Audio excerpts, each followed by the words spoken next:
अस्सलाम वालेकुम student, I hope you all are fine. जैसा आपको पता है कि मैंने कुछ दिन पहले पोस्ट डाल दी थी यूट्यूब पे कि हम जो है चैप्टर 2 केमिस्ट्री के बारे में पढ़ने जा रहे हैं। आई थिंक मैंने जो है वेबसाइट पे डाली थी।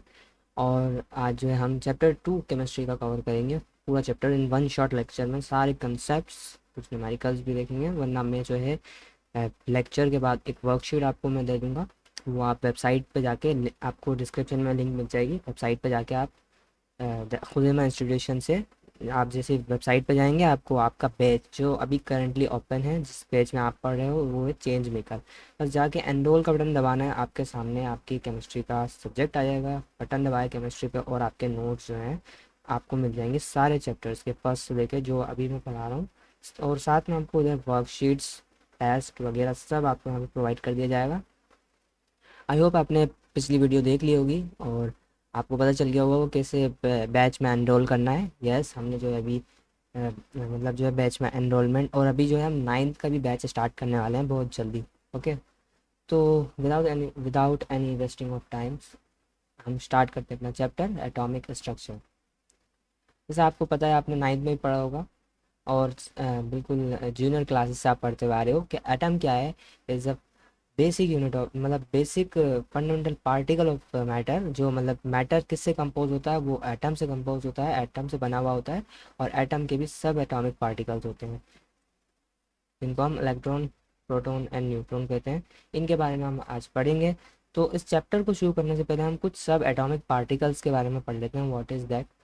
तो सबसे पहले हम पढ़ेंगे प्रोटॉन। जैसा हमें पता है, प्रोटॉन कहाँ होता है, न्यूट्रॉन, वो न्यूक्लियस में।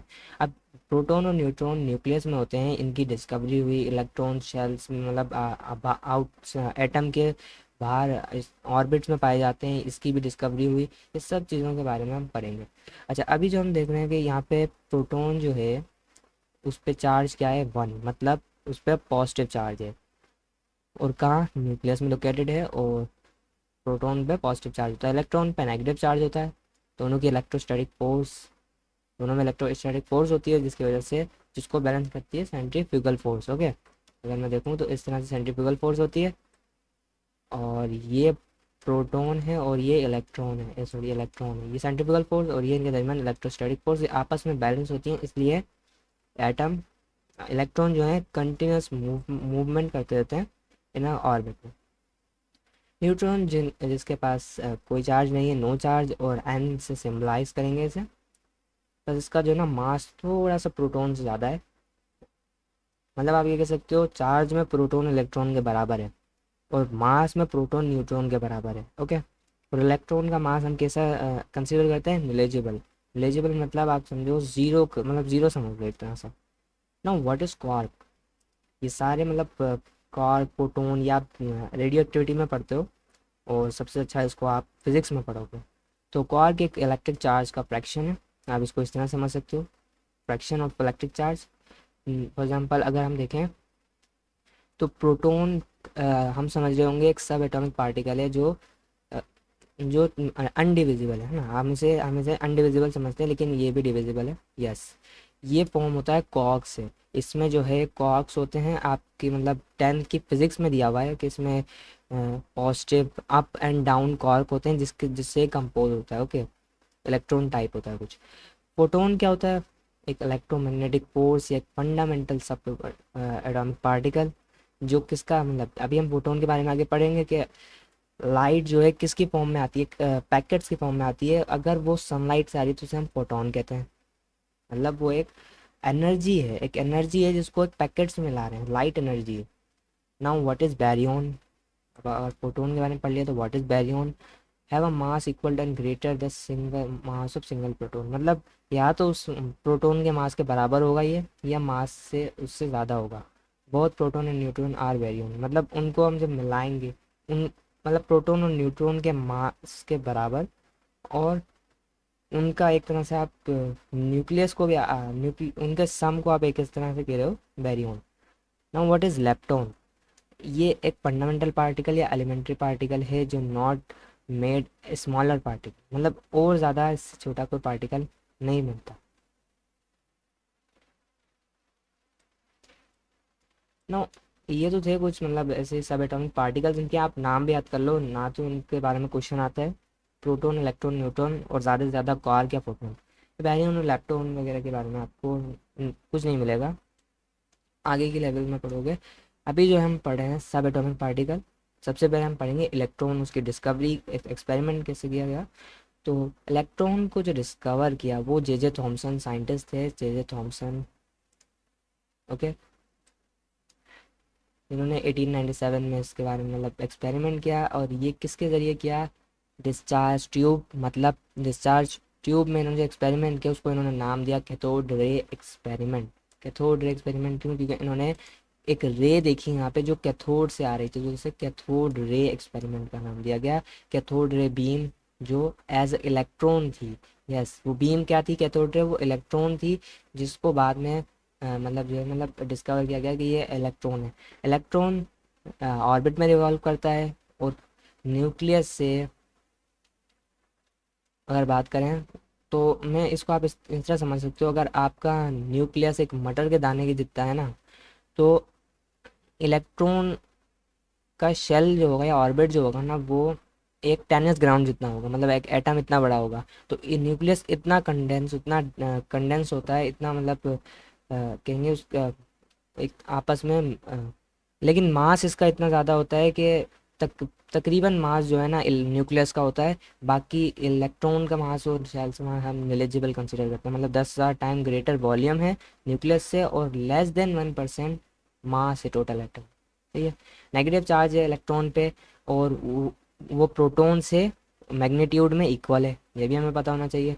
और वो इलेक्ट्रॉन और प्रोटॉन, ये फॉर एग्जांपल ये इलेक्ट्रॉन है और ये न्यूक्लियस में बैठा हुआ प्रोटॉन है, इन दोनों के दरमियान एक फोर्स होती है, वो that's a electrostatic force. Electrostatic force, सही है।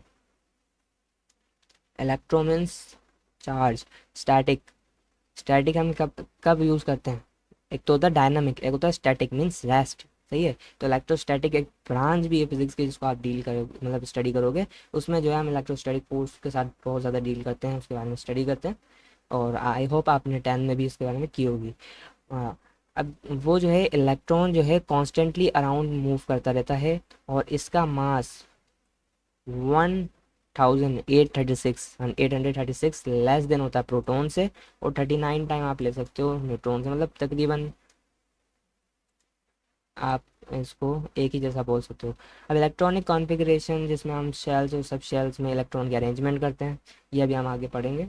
और अरेंजमेंट ही जो है atomic stability, melting point, boiling point, all मतलब थर्मोडाइनमिक पंडास को उनसे डील करेगी, हम उनको भी देखेंगे ना। अब एक्सपेरिमेंट पे आते हैं, सबसे इंपॉर्टेंट चीज़ है एक्सपेरिमेंट क्या था। फॉर एग्जांपल अब ये जो एक एक्सपेरिमेंट था जिसमें जे जे थॉमसन ने क्या किया था, इधर हाई वोल्टेज दिए थे, कितने मतलब फॉर एग्जांपल आप कह सकते हो 10,000 वोल्ट, 10,000 वोल्ट दिए, और प्रेशर इसने बहुत लो रखा था। तो दो इंपॉर्टेंट चीज़ जो आपको इधर पता होना चाहिए कि इस एक्सपेरिमेंट में high voltage and low pressure, pressure कितना 0 point I think 0.01 mm of H G, ये इतना रखा गया था। और एक तरफ इसने पॉजिटिव एंड जोड़ा था जिसको एनोड कहा। ओके, ये पूरी डिस्चार्ज ट्यूब है जिसमें प्रेशर इसने बहुत लो रखा है। प्रेशर लो कैसे करा, that's with the help of vacuum pump, vacuum pump लगाया था।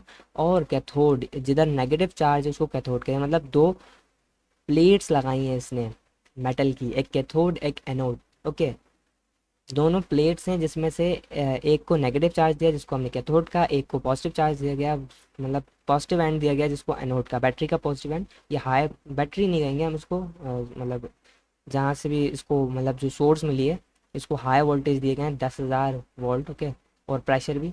अब जैसे ही यहाँ से कैथोड, और पीछे जो एक फ्लोरेसेंस स्क्रीन लगाई गई। ओके, बच्चे कंफ्यूज होते हैं अचानक से यहाँ जलने कैसे लग गया, तो फ्लोरेसेंस स्क्रीन है ये, किस तरह का मतलब एक इसके अंदर एक पाउडर, आप इसको एक तरह का पाउडर समझ सकते हो, इसके अंदर होता है जो लाइट के हिट करने से ग्लो करता है। ओके, अब जैसे ही कैथोड यहाँ से मूव करती है, नेगेटिव चार्ज है, नेगेटिव चार्ज जब यहाँ से मूव करेंगे पॉजिटिव की तरफ, तो इससे ही हमें पता चलता है कि इन्होंने कोई नेगेटिव चार्ज कंसिस्ट करा है, इनके पास नेगेटिव चार्ज है, जिसलिए इसकी वजह से ये पॉजिटिव की तरफ मूव कर रहे हैं, ठीक है।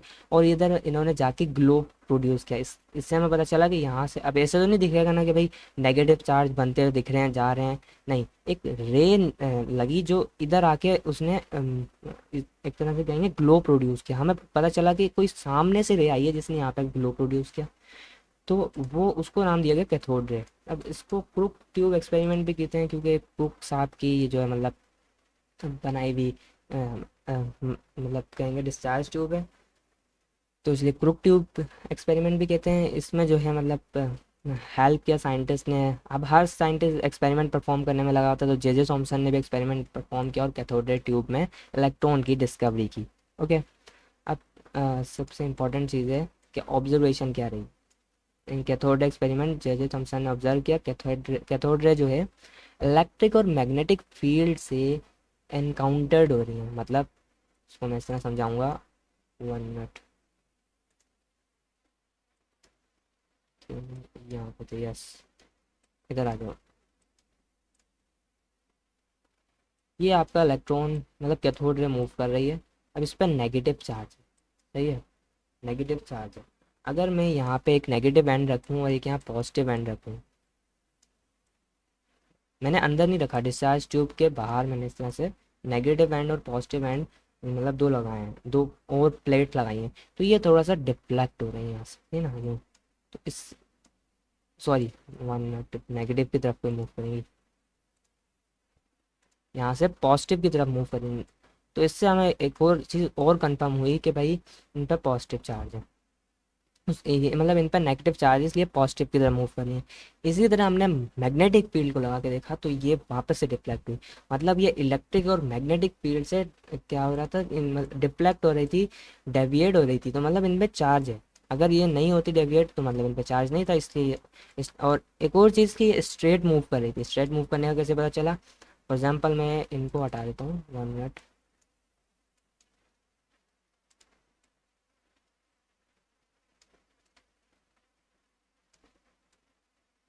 हमने जो है बीच में एक ऑब्जेक्ट रख के देखा, तो यहाँ पे इस ऑब्जेक्ट का साया बन गया। ओके, यहाँ पे जो है एक तरह से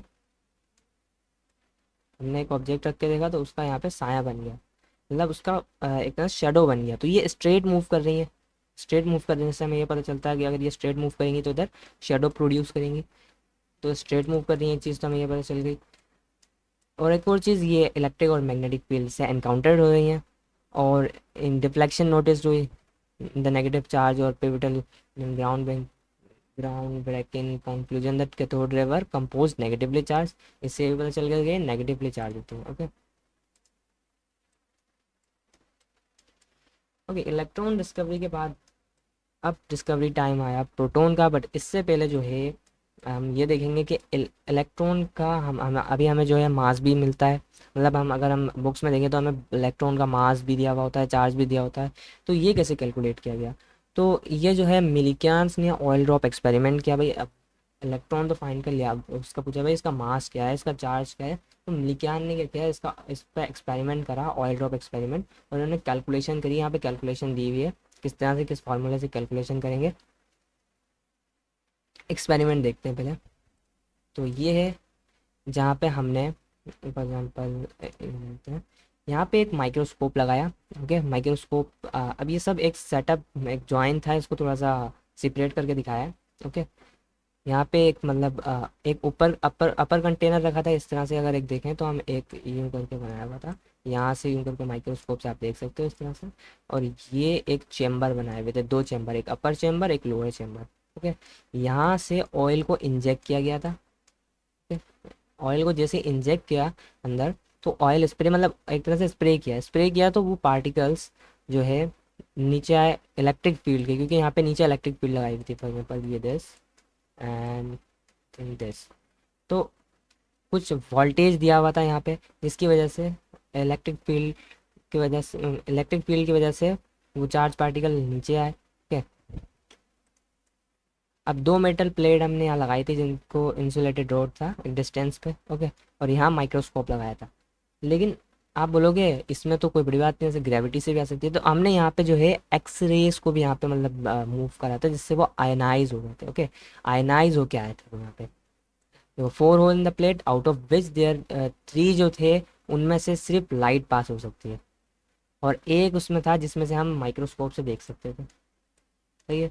अब इस एक्सपेरिमेंट में क्या हुआ, जो पार्टिकल्स अप गए मतलब ऊपर वाले हिस्से में, और जो पार्टिकल्स डाउन आए, तो अप का चार्ज क्या होगा, अप का मतलब हम फोर्स देखें तो वो किसके बराबर होगी, क्यू इंटू ई। सही है। और डाउन की एम जी, मतलब जो डाउन आ रहे हैं, ऊपर वाले तो मतलब उन पे तो चार्ज होगा, और जो नीचे आ रहे हैं डाउन आ रहे हैं, उन पे ग्रेविटी अप्लाई हो रही होगी यहाँ पे। सही है ना, तो एम जी लगा दिया। अब क्यू ई जो है वो बराबर है एम जी के, क्योंकि एफ एफ बराबर एफ डाउन के हमने लिखा था, तो Q is equal to M G upon E. E is a electric field, M mass, और जी जो है, क्यू जहाँ पे चार्ज है और जी यहाँ पे ग्रेविटी है। ओके। अब इसको हमने कैलकुलेशन की भाई, अब मास रखा, मास के साथ ग्रेविटी रखी, इलेक्ट्रिक फील्ड जो हमने रखी थी लिखी, और हमें मिल गया इलेक्ट्रॉन का चार्ज 1.6 इंटू 10⁻⁻19 कूलम। क्या, कूलम, कूलम चार्ज का ऐसा यूनिट है। ठीक है? तो ये मिल्कियान्स एक्सपेरिमेंट था, ऑल्ड्रप एक्सपेरिमेंट। ये चार्ज की वैल्यू आपको ज़्यादा इंपॉर्टेंट है याद रखना। फॉर्मूला फॉर्मूला रखते हो और अच्छी बात है, और भी अच्छी बात जब होगी जब आप इस एक्सपेरिमेंट को याद कर लो भाई, कि किस मतलब याद नहीं करना इसको, आप एक बार गो थ्रू भी कर ले तो आपको क्या मुश्किल लग रहा है इसमें। इसमें सिर्फ एक ऑयल को स्प्रे किया, उसमें एक्स रेस को मूव किया, वो आयनाइज हो गई, कुछ अप की तरफ मूव करी, कुछ पे मतलब अप की तरफ फोर्स लगी, कुछ पे फोर्स डाउनवर्ड लगी इलेक्ट्रिक फील्ड के इन्फ्लुएंस में, जिससे हमने देखा कि भाई इलेक्ट्रॉन पे चार्ज क्या होता है। ओके। अब हम देख रहे हैं proton discovery. What is proton discovery. Proton में क्या हुआ था, सब एटॉमिक पार्टिकल, प्रोटॉन जो न्यूक्लियाई में रहता है, और इसको गोल्डस्टीन, यस, गोल्डस्टाइन, है ना, 1886 एडी में इन्होंने फाउंड किया, डिस्कवर किया। इन्होंने भी प्रूफ एक्सपेरिमेंट किया। तो आप बोलोगे ये कैसे, अब क्या पॉजिटिव प्लेट से कोई चीज़ निकली? नहीं, इस तरह नहीं हुआ। देखते हैं। प्रूफ डिस्कवर्ड मतलब उसने जो है पॉजिटिव आयन जो है मतलब देखे, जो कैथोड रे पे हिट किए, ठीक है ना, कैथोड रे पे हिट किए डिस्चार्ज ट्यूब पे। अब वो पॉजिटिव चार्ज प्रोटॉन होंगे, ठीक है ना। अब विद रिस्पेक्ट टू,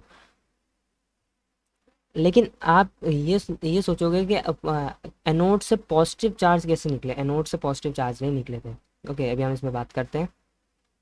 और जो है मतलब एक और भी पार्ट। अब रदरफोर्ड को इतना ये पता था कि इसके एक्सपेरिमेंट के बाद भी, मतलब रदरफोर्ड ने तो उसको नेम दिया था कि भाई ये प्रोटॉन है, भले गोल्डस्टीन ने एक्सपेरिमेंट किया, लेकिन रदरफोर्ड ने प्रोटॉन का एक्सपेरिमेंट बताया कि प्रोटॉन है। तो रदरफोर्ड को अभी इतना भी ये पता था कि अभी भी कोई एक ऐसा पार्टिकल रिमेन है जिसकी डिस्कवरी के बाद ही मतलब एटम पूरा होगा, क्योंकि अभी तक तो वो था न्यूट्रॉन, फिर उसकी डिस्कवरी भी हुई। ओके, वो हम देखेंगे। तो उसके बाद हमें पता चला कि प्रोटॉन और न्यूट्रॉन जो है 99.99% मास रखता है न्यूक्लियस का। तो आप समझ सकते हो कितना कम मास होगा इलेक्ट्रॉन का और उसके शेल्स का। ओके, शेल्स क्या कहें, एनर्जी लेवल्स कह सकते हैं हम एक तरह से, आगे हम पढ़ेंगे जब बॉल्स का मॉडल। ओके, तो प्रोटॉन और इलेक्ट्रॉन चार्ज में सेम है, बट मास में प्रोटॉन न्यूट्रॉन के सेम, सही है ना। तो ये अभी हम देखते हैं, ये टेबल से पहले एक्सपेरिमेंट देख लेते हैं, कैथोड एक्सपेरिमेंट, जिसको हम किनाल रे एक्सपेरिमेंट भी कहते हैं, जिसमें हमने प्रोटॉन डिस्कवरी की। किनाल रे एक्सपेरिमेंट क्यों कह रहे हैं, ये है आपका पॉजिटिव कैथोड, इसमें हमने होल कर दिए हैं, ये परफोरेटेड, वो परफोरेटेड कैथोड है। हम समझ रहे हैं कैथोड है, नहीं, परफोरेटेड मतलब इसमें होल्स कर दिए हैं। यहाँ पे अंदर गैस भी होगी, गैस मॉलिक्यूल्स। ओके, यहाँ पे आपको एग्जांपल दिए नियोन गैस की, चलो नियोन गैस से हम एग्जांपल ले लें। ओके, जब हमने वही कंडीशन रखी है, क्या कंडीशन रखी है, देखो यहाँ पे हमने गैस मॉलिक्यूल्स भी हैं अंदर वैक्यूम में, और जो मतलब हमने इधर वोल्टेज दिया है, प्रेशर वो हमने अंदर प्रेशर भी अप्लाई किया है। अब क्या है, हमने यहाँ पे इसको परफोरेटेड कर दिया, पीछे फ्लोरेसेंट स्क्रीन लगा दिया। तो पता ये चला कि यहाँ पे जो भी पार्टिकल्स आए ना एनोड के पास, वो आयनाइज हो गए। किस तरह से, फॉर एग्जाम्पल नियोन आया, नियोन ने अपना इलेक्ट्रॉन लूज कर दिया, पॉजिटिव बन गया। ठीक है। अब ये नियोन क्या करेगा, ये मूव करेगा कैथोड की तरफ, ये गैस थी, ये गैस मूव करी है, ना कि एनोड से कोई पार्टिकल अंदर से पॉजिटिव निकला और यहाँ से मूव कर, नहीं, एनोड ने तो उसको आयनाइज कर दिया, ionization of neon gas, yes. और फिर जो है वो मूव करा कैथोड पे और जाके वहाँ पे ग्लो किया। ग्लो करने से हमें कुछ प्रॉपर्टीज़ पता चली प्रोटॉन की। प्रोटॉन जो है स्ट्रेट मूव करता है परपेंडिकुलर टू एनोड सरफेस। तो ये परपेंडिकुलर हुआ, ऐसे मूव कर रहा है ना, 90 डिग्री का एंगल बन रहा है, यस, ओके। और डिफ्लेक्टेड किससे हुआ, इलेक्ट्रिक फील्ड से, किधर हुआ होगा, इस बार नेगेटिव हुआ होगा।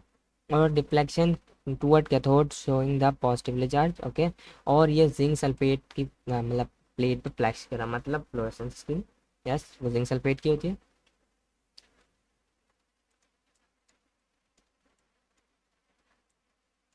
ओके, टेबल पे बाद में आते हैं, पहले neutron discovery last. Neutron discovery में क्या हुआ था कि चार्टविक, यस, जेम्स चार्टविक ने आर्टिफिशियली रेडियो एक्टिव एक्सपेरिमेंट किया। क्या किया, आपको अल्फा पार्टिकल के बारे में पता होगा, जिसका इस पे +2 चार्ज होता है, ओके, और 4 मास होता है। आप बोलोगे इसमें +2 चार्ज 4 मास मतलब इसमें से 2 इलेक्ट्रॉन को निकाल लिया, ये अल्फा पार्टिकल है, ओके, आप जानते हो। बेरिलियम पे एक स्टेबल एलिमेंट देखा, जब उस पे से हमने पेनिट्रेट किया न्यूट्रन, मतलब जब उस पे हम अल्फा पार्टिकल्स को बम्बार्ड किया बेरिलियम पे, तो क्या हुआ, हमें C12 मिला और एक न्यूट्रॉन उसमें से निकल गया, मतलब इस अल्फा पार्टिकल ने इसमें से एक न्यूट्रॉन को निकाल दिया। अब देखो, अगर इसने एक न्यूट्रॉन को इधर से निकाल दिया है, एक न्यूट्रॉन को निकाल दिया और अल्फा पार्टिकल हिट किया, तो आप यहाँ पे पहले तो मास निकालो, 4 और 2 कितना हो जाएगा, 6, 9 और 4 होता है आई थिंक 12, यस, 12 हो जाएगा। और एक न्यूट्रॉन यहाँ से निकल गया,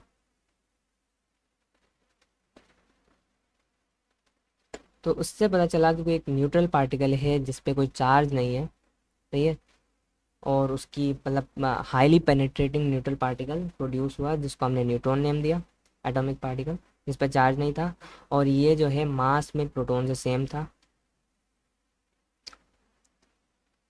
बल्कि थोड़ा सा हैवियर ही था। अब अगर आपको कहा जाए कि अगर कोई स्टेबल आइटम दे दूँ मैं, फॉर एग्जांपल कार्बन, तो इसमें आप इलेक्ट्रॉन बताओ, तो आपको इसका एटॉमिक नंबर पता होना चाहिए, एटॉमिक नंबर इसका है 6, इसमें प्रोटॉन तो 6 होंगे, तो वो बराबर होंगे अगर ये स्टेबल है उसके इलेक्ट्रॉन के, तो उसमें इलेक्ट्रॉन भी कितने हो जाएंगे, 6 हो जाएंगे। बट न्यूट्रॉन कैसे पता करूँ, क्वेश्चन ये आता है। अगर आपको इसका एटॉमिक मास भी पता है, मुझे पता है इसका एटॉमिक मास है 12, तो मैं क्या करूँगा, न्यूट्रॉन को मालूम करने के लिए मैं इसमें मास नंबर मतलब एटॉमिक मास को माइनस कर दूंगा प्रोटॉन से, तो मुझे पता चल जाएगा इसमें 6 ही, कितने, 6 ही न्यूट्रॉन है, ओके। इस तरह से हमें इसको फाइंड करना, ये फार्मूला है, फार्मूला को हाईलाइट कर लो, ओके। अब मूव ऑन करते हैं टेबल पे। तो ये आपको पता होना चाहिए, इलेक्ट्रॉन का मास कितना है, 0.00055, ओके, AMU में, एटॉमिक मास यूनिट। प्रोटॉन का 1.0073, ये 1 मत याद कर लेना, उनका 0 मत याद कर लेना, पूरी वैल्यू याद करना, कभी कभार एग्जाम में क्वेश्चन पूरी वैल्यू का भी आता है और बिल्कुल सिमिलर लग रही होती है, फिर उसमें पता ही नहीं चलता कौन सा है। जैसे फॉर एग्जाम्पल 1.0086, आप अगर इनका आपने 1 1 याद कर रखा है, इनमें क्या डिफरेंस बताओगे अगर इन दोनों का एग्जैक्ट मास पूछ लिया आपसे, लेकिन अगर ग्राम में पूछता है तो कितना छोटा है, 9.11, आप बोल रहे हो इंटू 10⁻⁻28, 28 नहीं, माइनस, माइनस में आप कितने आगे जीरो लगाओगे, 28 जीरो लगाओगे, इतना छोटा मास। प्रोटॉन का -24, अगर 28 और 24 के भी जीरो का डिफरेंस करें तो भी बहुत बहुत ज़्यादा, मतलब इलेक्ट्रॉन का बहुत ज़्यादा छोटा मास होता है, बहुत कम मास होता है। और न्यूट्रॉन जो है वो आप देख सकते हो सिर्फ 7 4, वहाँ 7 3 था, यहाँ 7 4, इतना सा डिफरेंस, ओके। रिलेटिव चार्ज अगर हम पूछें, रिलेटिव चार्ज मतलब एक तरह से इलेक्ट्रॉन का -1, मतलब इलेक्ट्रॉन पे नेगेटिव चार्ज होता है, प्रोटॉन पे पॉजिटिव होता है और न्यूट्रॉन पे जीरो चार्ज। अब अगर एक चार्ज कितने, मतलब आप अगर देखो तो सबसे एक चार्ज कितने कूलम के बराबर होगा, तो आप कह सकते हो 1.6 × 10⁻⁻19 कूलम के बराबर एक इलेक्ट्रॉन का चार्ज होता है और वही एक प्रोटॉन का चार्ज होता है। सही है, मतलब उसको आप पॉजिटिव में ले लोगे और न्यूट्रॉन का चार्ज नहीं होता। अगर कूलम में पूछ रहा है, एक आपको क्वेश्चन दिया है, बहुत आसान है भाई, आपको इसका एटॉमिक मास भी दे दिया, एटॉमिक नंबर भी दे दिया, करना क्या है, सिर्फ न्यूट्रॉन फाइंड करना है। आपकी बुक में दिया हुआ है, माइनस कर दोगे और आपको आंसर मिल जाएगा। प्रोटॉन और इलेक्ट्रॉन तो आपको पता ही है, 30 is equal to P is equal to E. Yes. Now अब हम मूव ऑन करते हैं रदरफोर्ड एक्सपेरिमेंट। तीनों एटॉमिक पार्टिकल डिस्कवर हो रहा है, लेकिन हमें अभी भी ये नहीं पता चला एटम के साथ। यस। वो पार्टिकल्स हमने इस तरह को डिस्कवर करके माइक्रोस्कोप से जाके देख लिया, ऐसा देख भी नहीं सकते। हाँ, तीन पार्टिकल्स की प्रेजेंस पता करी गई कि भाई एक पे पॉजिटिव चार्ज होता है, एक पे नेगेटिव चार्ज होता है, एक पे चार्ज नहीं होता। अब प्रेजेंस तो पता कर ली, इनकी लोकेशन कहाँ है, लोकेशन भी उन्होंने तो सिर्फ ऐसे ही फाइंड किया था, इन पे ये चार्ज होता है, इन पे ये चार्ज होता है, और ऐसा कोई पार्टिकल एग्जिस्ट करता है, उनको नाम दिए थे। पोजीशन तो अब पता चलेगी जब एक्सपेरिमेंट्स होंगे। एक्सपेरिमेंट्स बहुत सारे किए गए, लेकिन आपकी बुक में तो रदरफोर्ड का एक्सपेरिमेंट भी हटा दिया था, तो वो भी मैंने अभी इंक्लूड किया है पेडल से उठा के। कुछ पॉइंट उठाए, अगर आप उसको और अच्छी तरह पढ़ना चाहते हो तो मैंने तकरीबन, आप इतना मुश्किल नहीं है, आप इसको आप जो है मतलब पेडल की बुक से भी पढ़ सकते हो। और इससे आसान अगर आप और कहीं पढ़ना चाहते हो तो आपको ये मिल जाएगा आपकी 10th की रेडियो एक्टिविटी के चैप्टर में, फिज़िक्स में। ओके। लेकिन इसको आपके केमिस्ट्री के कोर्स में इंक्लूड नहीं किया है, ये आपने 9th में पढ़ लिया था। तो जैसे आपको पता है, इसमें हमने जो है अल्फ़ा पार्टिकल लिया है और ये गोल्ड फॉयल शीट है, इसके पीछे फ्लोरेसेंट स्क्रीन लगाई है और हमने यहाँ से अल्फ़ा पार्टिकल को मूव किया। वो क्या, अब अल्फ़ा पार्टिकल जब यहाँ से निकले तो हमें कुछ मतलब वो जाके उस पर हिट करने के बाद एक अलग फिनोमिना हमें शो, मतलब क्या हुआ कि कुछ जो है अनडिफ्लेक्टेड हुए, बगैर डिफ्लेक्टेड हुए स्ट्रेट मूव कर गए, कुछ स्लाइटली डिफ्लेक्ट हुए, कुछ जो है बहुत ज़्यादा डिफ्लेक्ट हुए, मतलब 180 से ज़्यादा एंगल पर डिफ्लेक्ट हुआ, कुछ जो है तकरीबन 360 पे, मतलब एक तरह से कहो बाउंस बैक हो गए, वापस भी आए।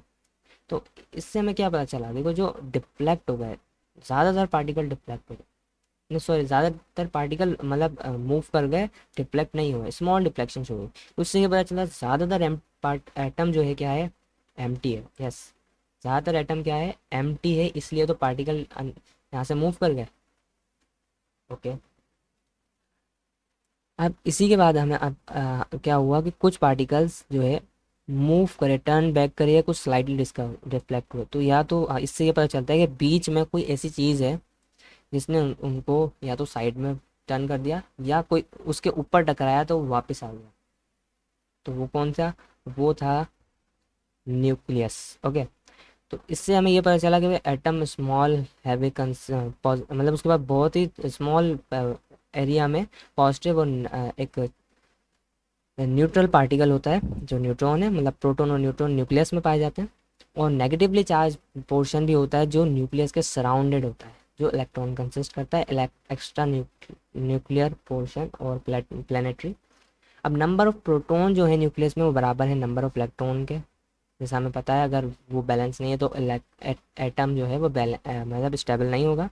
इलेक्ट्रॉन रिवॉल्व करते हैं अराउंड न्यूक्लियस, एक और चीज़, और उसकी सेंट्रीपिटल फोर्स बराबर होती है इलेक्ट्रोस्टैटिक फोर्स के। फॉर एग्जांपल ये एक सेंट्रीपिटल फोर्स है, तो ये बराबर होगी इसकी इलेक्ट्रोस्टैटिक फोर्स के और इसके सेंट्रीफ्यूगल फोर्स के भी। ओके। और एक small volume occupied by nucleus, बहुत स्मॉल, कितना मैंने भी बताया था, एक मटर का दाना लो न्यूक्लियस, तो सब सारा मास वो मटर का दाना ही ले लेगा, लेकिन वो 10s ग्राउंड जो वॉल्यूम में इतना ज़्यादा है, उसका मास नेलिजिबल। ओके।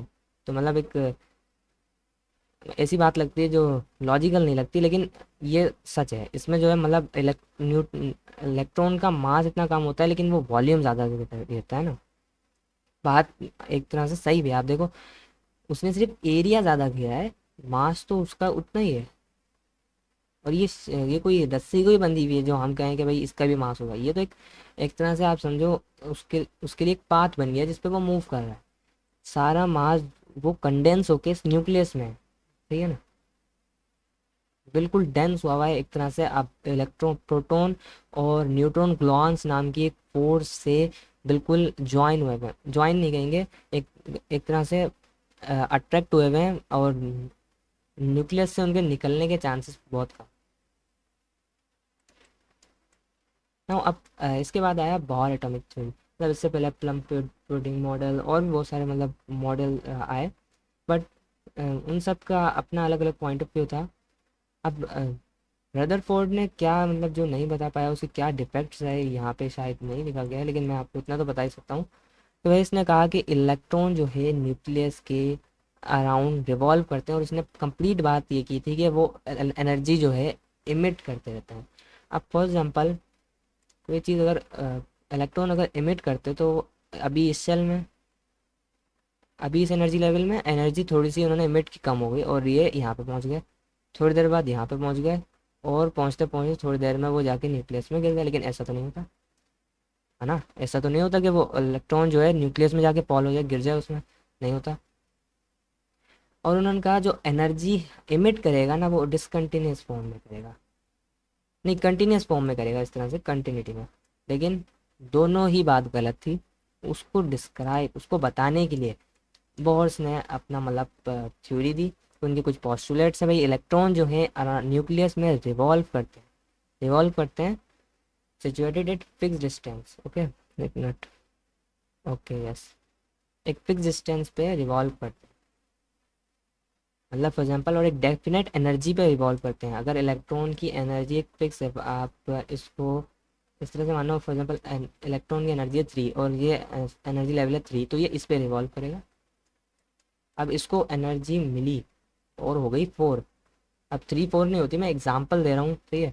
तो क्या होगा, ये यहाँ से इधर मूव कर जाएगा और इधर मूव करके इधर मूव करना शुरू कर देगा, इस एनर्जी लेवल में रिवॉल्व करना शुरू कर देगा।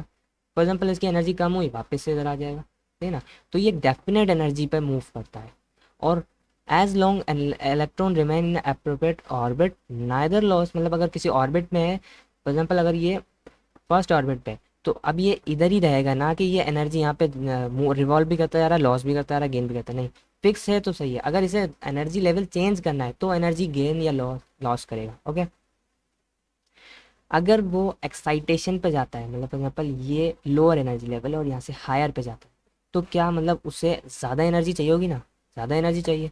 तो एक्साइटेशन पे जाएगा लोअर से हायर पे, तो उसे हायर एनर्जी चाहिए। बट वो अगर हायर से लोअर पे आता है तो वो एनर्जी उसे चाहिए नहीं, फिर वो एनर्जी को इमिट करता है। तो ये energy difference delta E is equal to E2/E1 is equal to H V. यहाँ पे फ्रीक्वेंसी वी शो कर रहा है, okay, V is the frequency और एच प्लैंक कांस्टेंट है, प्लैंक कांस्टेंट। ओके, अब इलेक्ट्रॉन जो है एक और बात जो बोर ने कही थी कि इलेक्ट्रॉन जो मूव करेगा वो एंगुलर मोमेंटम में करेगा, और वो एंगुलर मोमेंटम किसका इंटीग्रल मल्टीपल होगा, NH/2 पाई।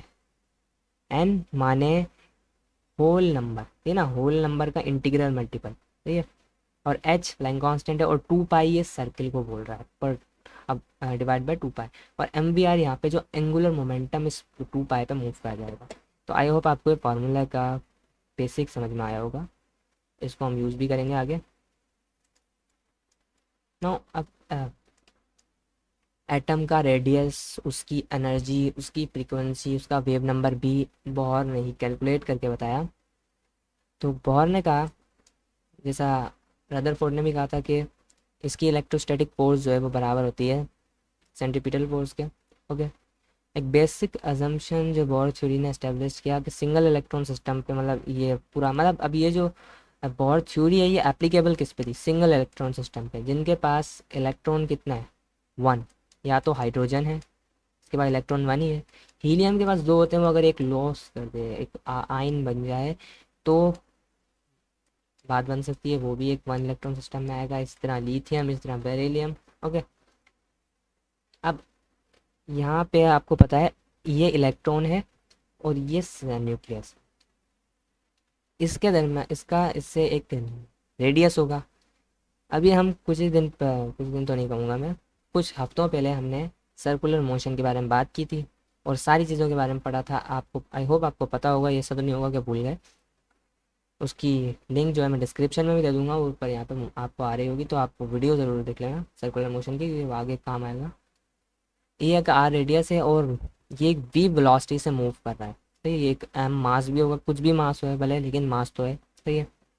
तो आपने अगर पढ़ा हो कि F इज इक्वल टू के Q1 Q2 upon are square, ये क्या है, ये इलेक्ट्रोस्टैटिक फोर्स है, इन दोनों के दरमियान क्या है, इलेक्ट्रोस्टैटिक फोर्स होती है, वो इसके बराबर होती है। अब के क्या है, के इज़ अ कांस्टेंट, और वो कांस्टेंट किसके बराबर है, 1/4 पाई एप्सिलॉन नॉट।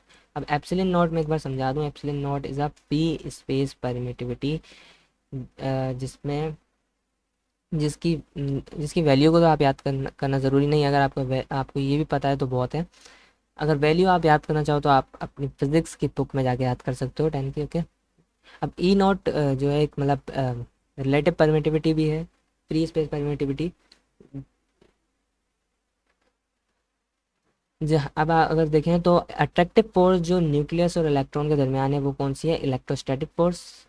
आपको इस इलेक्ट्रोस्टैटिक का फोर्स का मतलब वर्क इतना पड़ेगा कि सिर्फ इससे आपको रेडियस ड्राइव करना है और वो रेडियस हमें मिल जाएगा।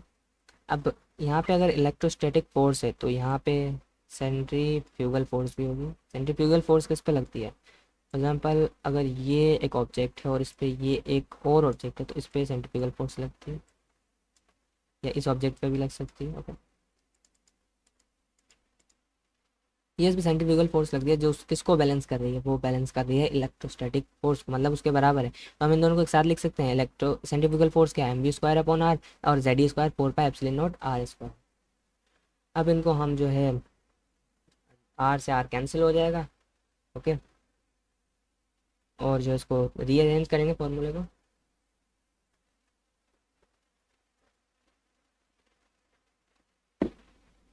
तो R is equal to ZE² upon 4 pi epsilon naught mv²।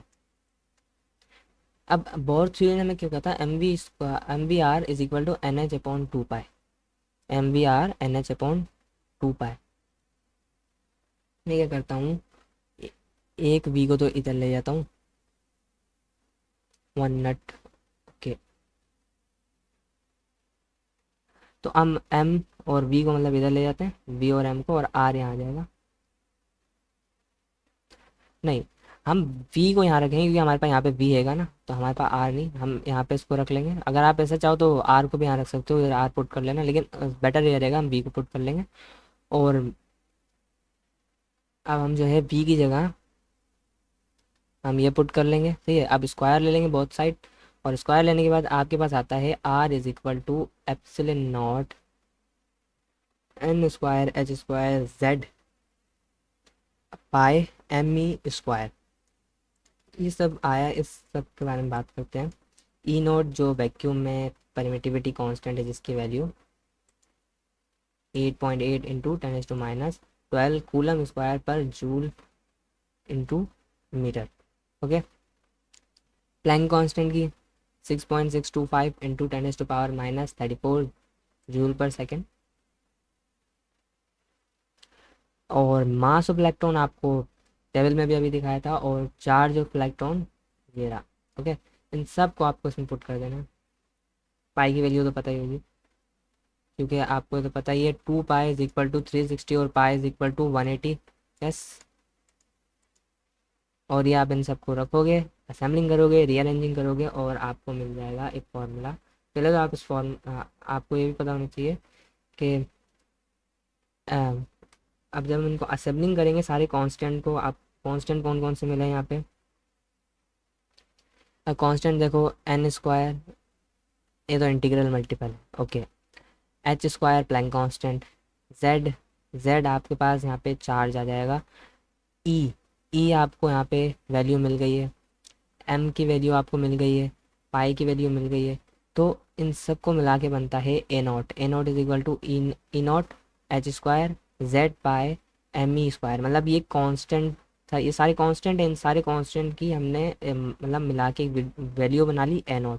सही है, वो A0 कितनी है, 0.529 इंटू 10⁻⁻8, या 0.529 एंगस्ट्रॉम भी आप कह सकते हो। सही है, और आपको आप क्या करना है, मतलब अगर मैं आपको बताऊं तो आपको फॉर्मूले में, आपको फार्मूला कौन सा याद करना है, जिसको आप जिसमें आपको क्वेश्चन बनेंगे, तो वो ये है।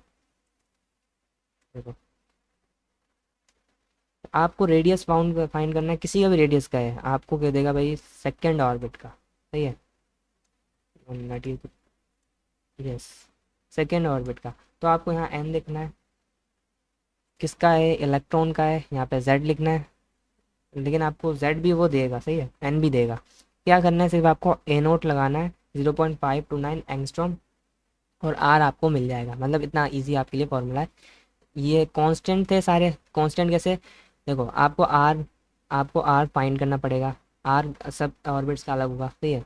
अब आर के साथ आपको उसका इंटीग्रल मल्टीपल भी अलग होगा, तो एन स्क्वायर भी हम कांस्टेंट नहीं ले सकते, और उसी के साथ जो है जेड भी नहीं ले सकते। बाकी सारी चीज़ें कांस्टेंट है। ई नोट परमिटिविटी है, कांस्टेंट है, प्लैंक कांस्टेंट है, और पाई एक कांस्टेंट वैल्यू है 180। इलेक्ट्रॉन का मास हमें मिल गया है, चार्ज भी मिल गया, ये सारी कांस्टेंट है। इन सब को हमने लिखा और एक कांस्टेंट ए नॉट बना लिया, और इन सब की वैल्यू जो हमें मिली वो 0.529 एंगस्ट्रॉम है, या सेंटीमीटर में भी आप लिख सकते हैं। ओके, अब इसी बेस एक क्वेश्चन कर सकते हैं। सॉरी, क्वेश्चन ये है। अब हम एनर्जी कैलकुलेशन करने जा रहे हैं। क्वेश्चन जो है आपकी बुक में दिए हुए हैं, और मैं वर्कशीट में भी दे दूंगा, इसके मुताबिक बहुत अच्छे क्वेश्चन बनेंगे। Okay, now calculation of energy in nth orbit. Energy तो आपको पता ही है, वो अगर एटम है तो एटम में दो तरह की एनर्जी होगी। सम ऑफ, अगर हम उसकी टोटल एनर्जी में बात करें तो उसमें जो है उस वो किसका सम होगा, वो काइनेटिक एनर्जी और पोटेंशियल एनर्जी का सम होगा। Yes, kinetic energy and potential energy. Potential energy अगर आप देखो तो वो बराबर है वर्क डन के, क्योंकि पोटेंशियल एनर्जी है तो कुछ वर्क डन होगा, और work is equal to force into displacement, लेकिन ये माइनस में। फोर्स आपको पता है minus Z E square upon 4 pi epsilon naught R square. Yes, और डिस्प्लेसमेंट आप रेडियस में करोगे तो आर लिख दोगे, आर से आर कैंसिल, आर का स्क्वायर कैंसिल, मतलब एक आर बच जाएगा, और ये आपके पास पोटेंशियल एनर्जी आ गई। पोटेंशियल एनर्जी आ गई। Okay, since half M V square is equal to kinetic energy, इन दोनों को सामने करो, इक्वेट करो, E is equal to minus Z E square 8 pi epsilon naught R आ गया। आ गया। अब जो है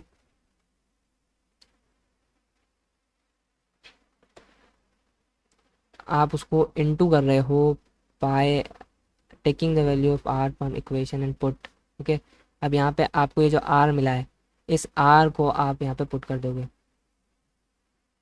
ये आर की वैल्यू दिख रही है आपको, E naught N square H square जो आपने पहले निकाली थी, उसको आप वो नीचे रखोगे, नीचे से ऊपर लेके जाओगे तो ये उसका अपोजिट हो जाएगा। देखो, ये आप देख सकते हो, ये नीचे था ये ऊपर चला गया, वो ऊपर था नीचे आ गया, ये उसका अपोजिट हो गया। आपने आर की वैल्यू सर, सॉरी, आर की वैल्यू आपने यहाँ पे रख दी, सही है। वैल्यू इक्वेट करोगे डेरिवेशन बोर्ड के पॉइंट ऑफ व्यू से, तो आप इसको इस पर ध्यान दे सकते हो, वरना अगर कम्पिटेटिव टेस्ट वगैरह के बारे में बात कर रहे हो तो डेरिवेशन तो भूल जाओ, क्वेश्चन इससे ज़्यादा अच्छे आएंगे, सही है ना। तो फॉर्मूला आपके पास बन के आता है।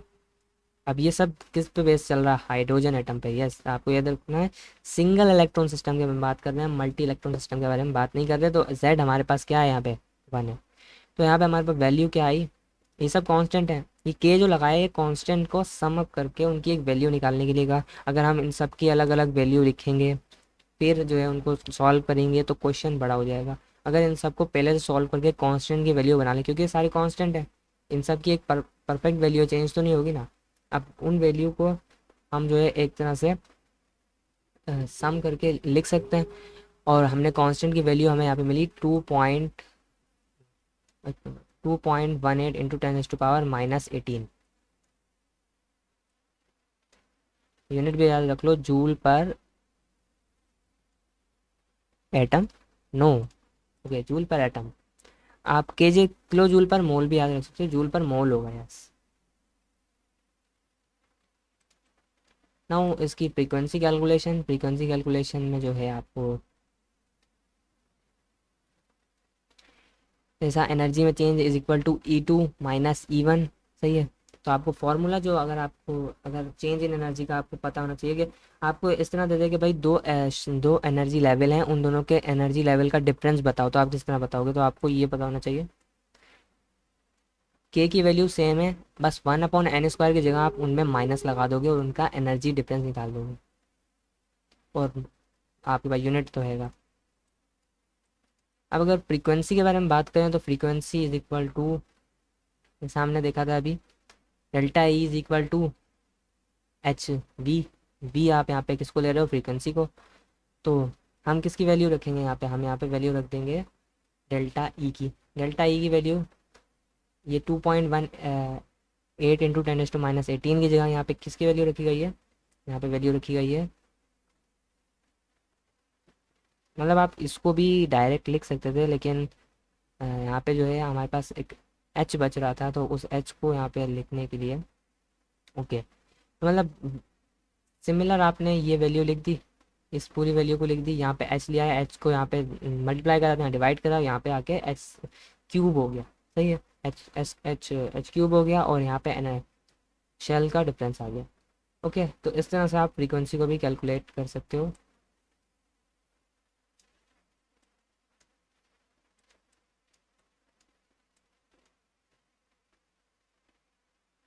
अब इसकी भी कुछ लिमिटेशन रही है, मतलब इस अब ये तो नहीं कहेंगे कि ये मॉडल की लिमिटेशन की वजह से हम इस मॉडल को बिल्कुल इस तरह कहेंगे इतना पढ़ा और अब हम कहेंगे ये तो मतलब जो है बेकार है, कोई काम करना ही नहीं। इसमें कुछ चीज़ें मतलब जो इंक्लूड करना रह गई हैं, उसके बारे में बात करा जा रहा है। फॉर एग्जांपल अगर देखें, पहली चीज़ तो ये मल्टी इलेक्ट्रॉन सिस्टम पे एप्लीकेबल नहीं है, मतलब prediction accurate for hydrogen atom and become less accurate for nuclear charge and atom size increase model fail to correct prediction of large atom size. Okay, अब इस मॉडल ने जो है explain नहीं किया without spiraling into nucleus electrostatic interaction, और it can not explain the space of molecule, मतलब molecule की स्पेस जो है उसके बारे में बात नहीं किया, और 3D मॉडल कोई एटम का नहीं दिया, सही है। इफेक्ट, अब इसने यहाँ पे दो तरह के इफेक्ट भी बताया, एक जेमन इफेक्ट और स्टार इफेक्ट। जब भी हम इलेक्ट्रिक फील्ड के इन्फ्लुएंस में कुछ भी स्पेक्ट्रल लाइंस, स्पेक्ट्रा अभी हम आगे पढ़ेंगे तो उसके बारे में बात पता आपको पता चलेगी, स्पेक्ट्रल लाइन को इलेक्ट्रिक फील्ड के इन्फ्लुएंस में रखते हैं तो वो स्प्लिट होती हैं, दैट्स अ स्टार इफेक्ट। जेमन इफेक्ट क्या है, जिसमें मैग्नेटिक फील्ड के वजह से इन्फ्लुएंस में जो है स्पेक्ट्रल लाइन स्प्लिट हो, स्प्लिट आपको पता है स्प्लिटिंग किस तरह होती है। और जो प्रिंसिपल इसने जो है मतलब ये मॉडल ने वायलेट किया हैसेनबर्ग अनसर्टेनिटी प्रिंसिपल, दैट इलेक्ट्रोमैग्नेटिक, मतलब इसने इलेक्ट्रोमैग्नेटिक रेडिएशन की ड्यूअल नेचर होती है, पार्टिकल और वेव नेचर, उसके मतलब उस पे जो है मतलब उसको वायलेट किया उसकी वजह से। तो मतलब जो पॉइंट्स है मतलब कहने वाले ये हैं कि सबसे इम्पोर्टेंट पॉइंट तो यहाँ पे पहला यह मिलता है कि इसने जो है मल्टी इलेक्ट्रॉन सिस्टम की जगह इसने सिंगल इलेक्ट्रॉन मतलब हाइड्रोजन एटम पे एप्लीकेबल है। और एक और चीज़ यहाँ पे हमें इफेक्ट्स देखने को मिले, और इतना ज़्यादा मतलब एटम का स्ट्रक्चर इसने हमें डिफाइन नहीं किया, लेकिन इसने एनर्जी लेवल के बारे में बहुत अच्छी बात में बात की। तो ये एनर्जी लेवल होते हैं जिसमें एटम इलेक्ट्रॉन जो है मूव करता है हायर से लोअर या लोअर से हायर, तो उसे एनर्जी का एब्जॉर्प्शन या एमिशन ज़रूरत होती है। ओके, हम आगे मूव ऑन करते हैं। अब जो टॉपिक है वो स्टार्ट हो रहा है रेडियो एक्टिविटी पे, बट स्टार्ट करेंगे हम अपना टॉपिक स्पेक्ट्रम से, ताकि एंड तक रेडियो एक्टिविटी आपको समझ में आ जाए। नाउ व्हाट इज स्पेक्ट्रम, अभी हम स्पेक्ट्रल लाइंस के बारे में बात कर रहे, तो पहले स्पेक्ट्रम के बारे में तो पढ़ें। सनलाइट से जो लाइट आती है, ओके, अभी किसी भी फॉर्म में आती है हमें नहीं पता, ठीक है। अब वो लाइट जब आएगी हम उसे क्या हमने एक प्रिज्म बनाया, एक 3D शेप का, एक ट्राइंगुलर पिरामिडल का हुआ उसको, इसमें से हमने लाइट को पास किया। अब ये लाइट कैसी है, वाइट है, तो आप क्या समझते हो कैसे उसका कलर वाइट होगा, वाइट का कोई कलर ही नहीं है, ये मिक्सचर ऑफ कलर है। इसमें कितने कलर्स होंगे, इसमें 7 कलर्स होंगे विबग्योर्स के नाम से। ये देखो, ये एक violet, indigo, blue, green, yellow, orange, red, VIBGYOR के नाम से एक एक्रोनिम बनता है, वो आप याद कर सकते हो। ठीक है, ये आप अगर याद कर लोगे तो आपको मुश्किल नहीं होगा। अब जैसे हमने इसको मूव मतलब इसमें से मतलब पास किया, तो यहाँ पे 7 कलर स्प्लिट हुआ है, 7 कलर। ये तो यहाँ पे 7 तो नहीं बनना है, 3 6 एक और बना देते हैं, 7 कलर यहाँ से स्प्लिट हुआ है, तो क्या बन गया, ओके। तो 7 कलर यहाँ से स्प्लिट हुआ है वाइट लाइट को जब क्लास प्रिज्म से मूव ऑन किया। तो ये जो स्प्लिटिंग ऑफ लाइट थी इसको हमने डिस्पर्जन नाम दिया। क्या, ये बैंड ऑफ स्पेक्ट कलर हमने जो देखा, ये जो सारे विबग्योर्स नाम के एक साथ कलर निकले, इनको तो हमने स्पेक्ट्रम कहा। और ये जो स्पेक्ट्रम बना, ये स्पेक्ट्रम कैसे बना, ये वाइट लाइट का टूटना, स्प्लिट होना, वो स्प्लिट हुई तो उसकी वजह से अलग अलग कलर्स में, तो उसको हमने डिस्पर्शन नाम दिया। वो ग्लास प्रिज्म की वजह से हुआ, विबग्योर। अच्छा ये रेड सबसे ऊपर क्यों आ रहा है और वायलेट सबसे नीचे क्यों आ रहा है, क्वेश्चन तो यही होना चाहिए। देखो वायलेट जो है नीचे तो यहाँ पे है, लेकिन ये सबसे ज़्यादा डेविएट करा है, रेड कम डेविएट करा। रेड कलर की वेवलेंथ ज़्यादा होती है, यस, इसलिए हम जो है इसको ट्रैफिक लाइट्स में यूज़ करते हैं स्टॉप करने के लिए गाड़ियों को, ताकि क्योंकि ये रेनी एरियाज, फोगी एरियाज जहाँ पे फॉग ज़्यादा है या स्मोक ज़्यादा है, तो उसमें भी रेड कलर की मतलब इंटेंसिटी ज़्यादा होती है, जिसकी वजह से वो ज़्यादा चिकना शो मतलब दिखता है। वेवलेंथ अच्छी है इसकी, ज़्यादा वेवलेंथ है, हाई वेवलेंथ है। तो वायलेट की कम है, वायलेट जो है जल्दी डेविएट कर जाता है, देखो कितना ज़्यादा डेविएट कर गया, रेड इतनी जल्दी नहीं करता। इसलिए तो यहाँ पे भी रेनबो में सबसे ऊपर है और कम डेविएशन है, वायलेट की देखो कितनी ज़्यादा डेविएशन है, ठीक है। और ये भी आपको पता होना चाहिए, आपने मतलब ये आपने रेनबो तो देखा ही है, ये this is due to water droplet. Water droplet की वजह से होता है, ये एक वाटर ड्रॉपलेट प्रिज्म की तरह एक्ट करेगा। यहाँ से लाइट पास करी तो यहाँ पे इधर एक कलर शो होंगे, वो कलर जो है आसमान पे हमें दिखते हैं, और वो किस डिग्री पे दिखते हैं, वो 42 डिग्री पे अर्थ से दिखते हैं, जिसको हम क्या कहते हैं, रेनबो कहते हैं, ठीक है। वो रेन ड्रॉप्स की वजह से दिखते हैं, ओके। नाउ इलेक्ट्रोमैग्नेटिक स्पेक्ट्रम, ये जो हमने स्पेक्ट्रम देखा ना, ये विजिबल स्पेक्ट्रम है, ये हमें दिख सकता है। लेकिन स्पेक्ट्रम दो तरह के होते हैं लाइफ में, एक होता है विजिबल जो हमें दिख सकता है, और एक इनविजिबल।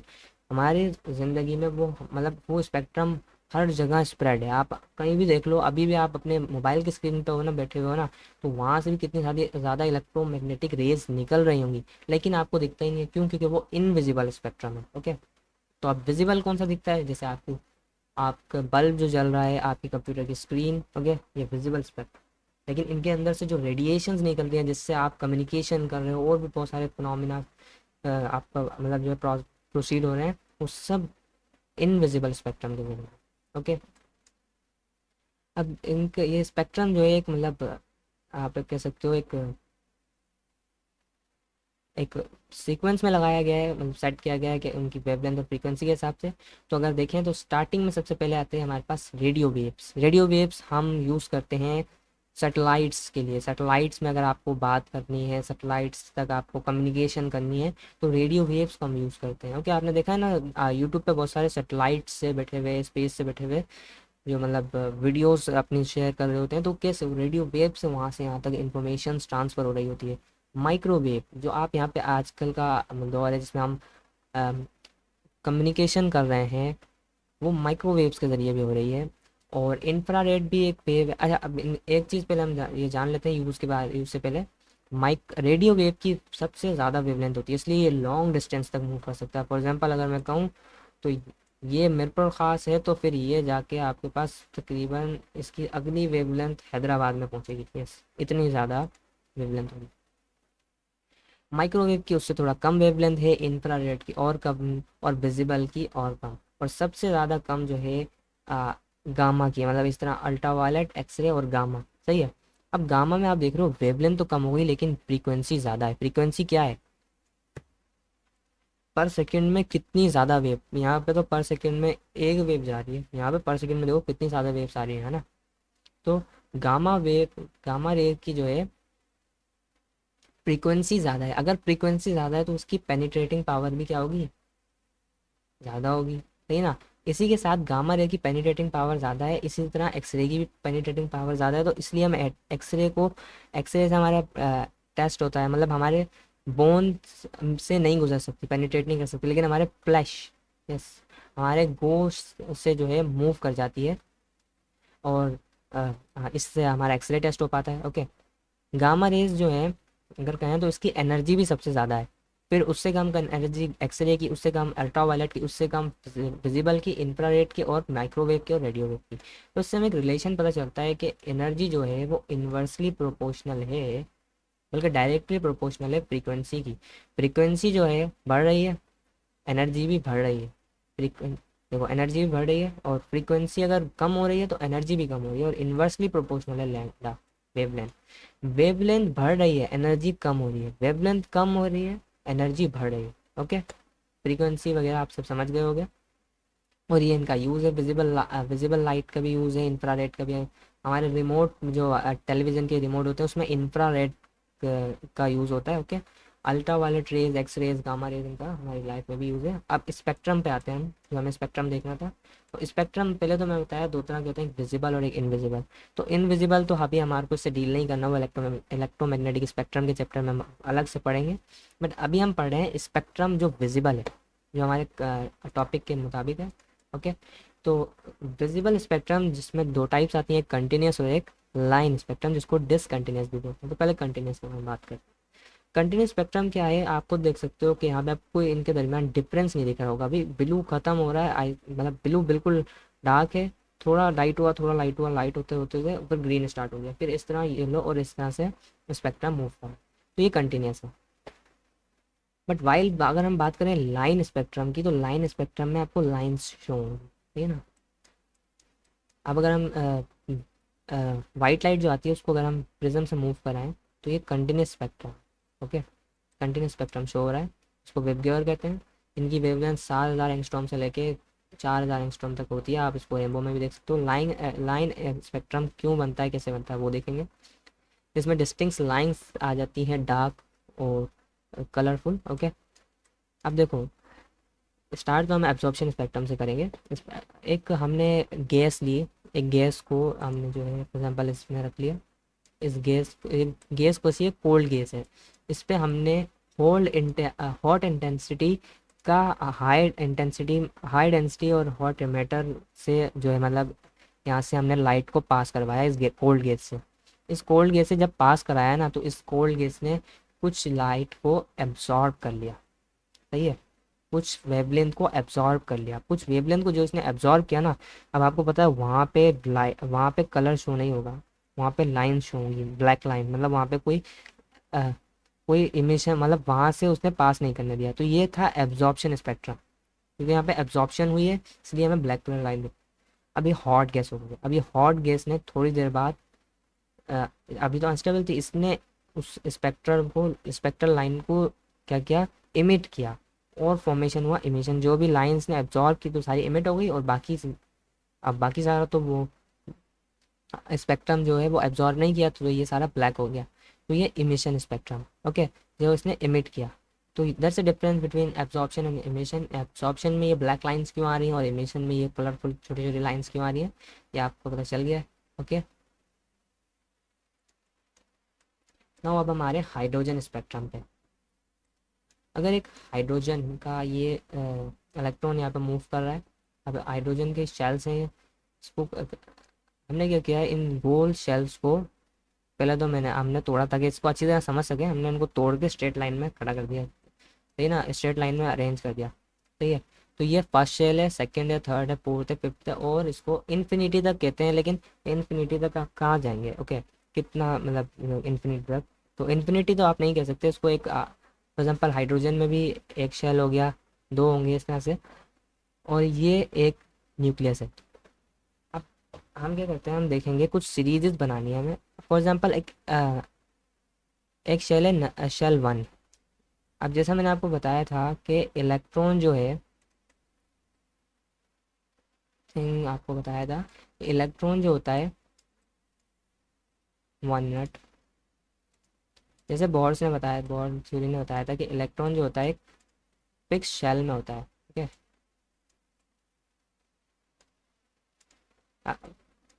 1 मिनट,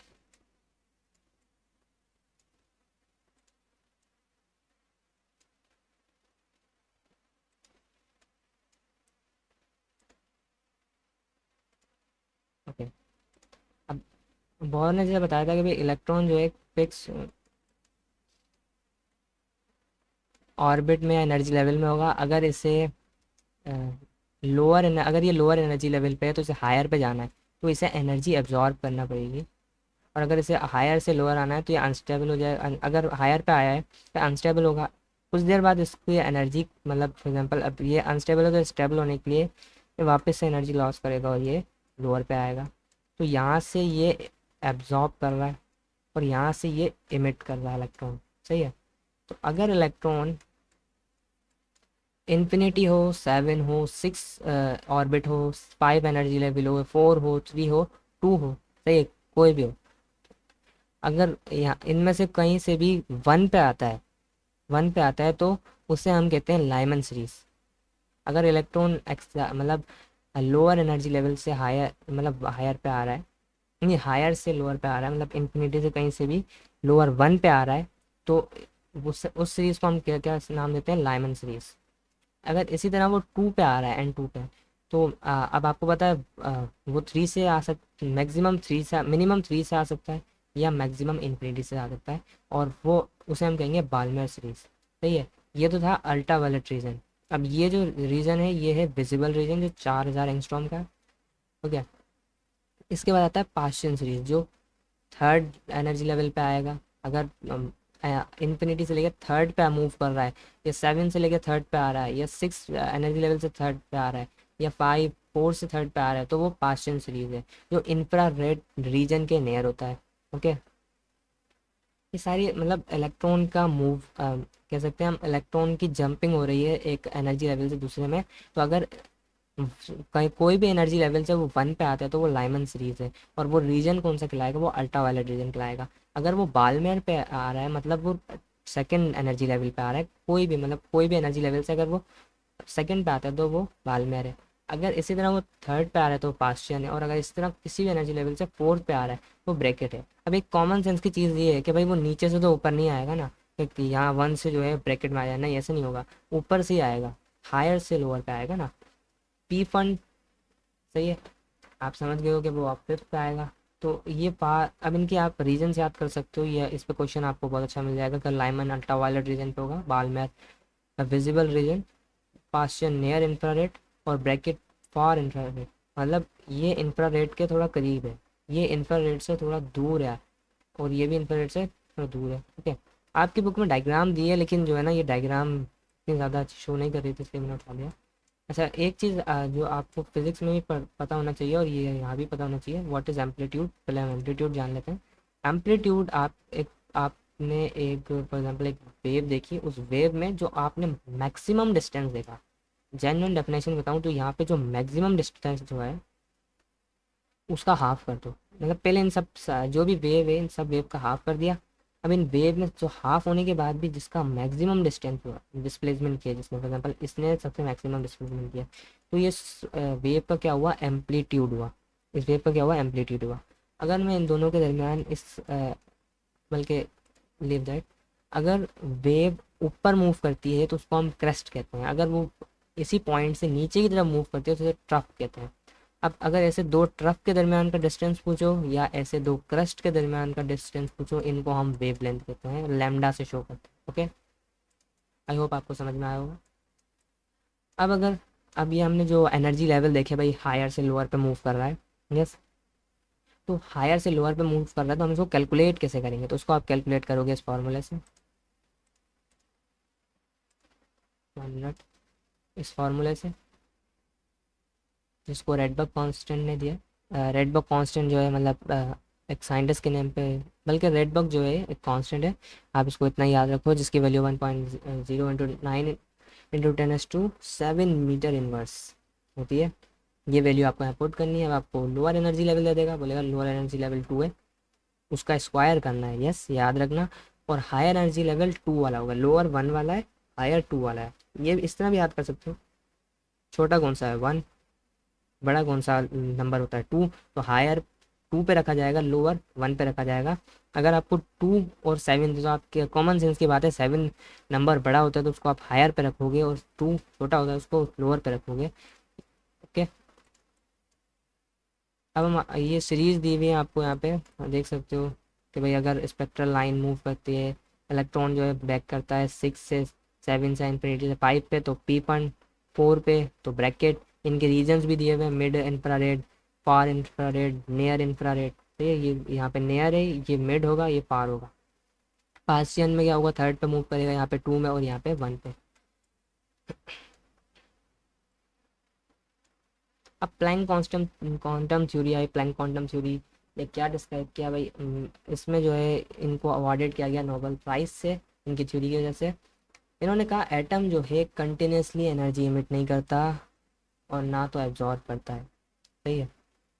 मतलब वो एनर्जी को डिसकंटिन्यूस फॉर्म में एब्जॉर्ब और इमिट करता है, और वो डिसकंटिन्यूस फॉर्म मतलब कंटिन्यूस तो ऐसे कंटिन्यूटी में आई जा रही है, मतलब रुक नहीं रही, कोई बीच में सीक्वेंस नहीं है, मतलब गैप नहीं है।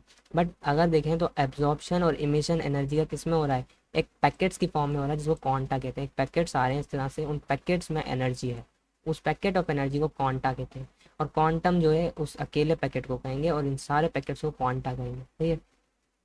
अगर इन्हीं में मैं सनलाइट भर दूँ, बात तो मैं ऐसे ही कह रहा हूँ, मतलब मैं नहीं भर सकता, लेकिन अगर इन पैकेट्स में सनलाइट आए तो वो फोटोन कहलाएगा। वो डिसकंटिन्यूस फॉर्म, मतलब इससे हमें ये भी पता चलता है कि सनलाइट से जो एनर्जी आती है वो डिसकंटिन्यूस फॉर्म में आती है, और वो डिसकंटिन्यूस फॉर्म में जिस पैकेट्स में आती है उन पैकेट्स को हम फोटोन कहते हैं। आपने फोटोसिंथेसिस में बहुत अच्छी तरह पढ़ा होगा। ओके, अब एनर्जी, ये देखो, अगर ये एनर्जी है की सोर्स कोई और है, सही है, तो क्वांटा है। अगर एनर्जी की सोर्स लाइट एनर्जी है तो वो फोटोन है। मैं सनलाइट नहीं कह रहा, मैं लाइट एनर्जी कह देते हैं, सही है। तो द एनर्जी ऑफ क्वांटम में photon is not fixed. Okay, मतलब जो इसकी एनर्जी जो है क्वांटम की फिक्स नहीं है कि भाई इतनी एनर्जी आएगी क्वांटम में, मतलब फोटोन में इतनी एनर्जी फिक्स है, भाई इतनी एनर्जी आएगी, ये फिक्स नहीं है। तो इसलिए इसने एक रिलेशन दिया कि एनर्जी डायरेक्टली प्रोपोर्शनल है फ्रीक्वेंसी के, मतलब E is equal to H v, ठीक है। प्लैंक कांस्टेंट एच है जो 6.625 इंटू 10⁻⁻⁴ जूल पर सेकेंड इसकी वैल्यू है।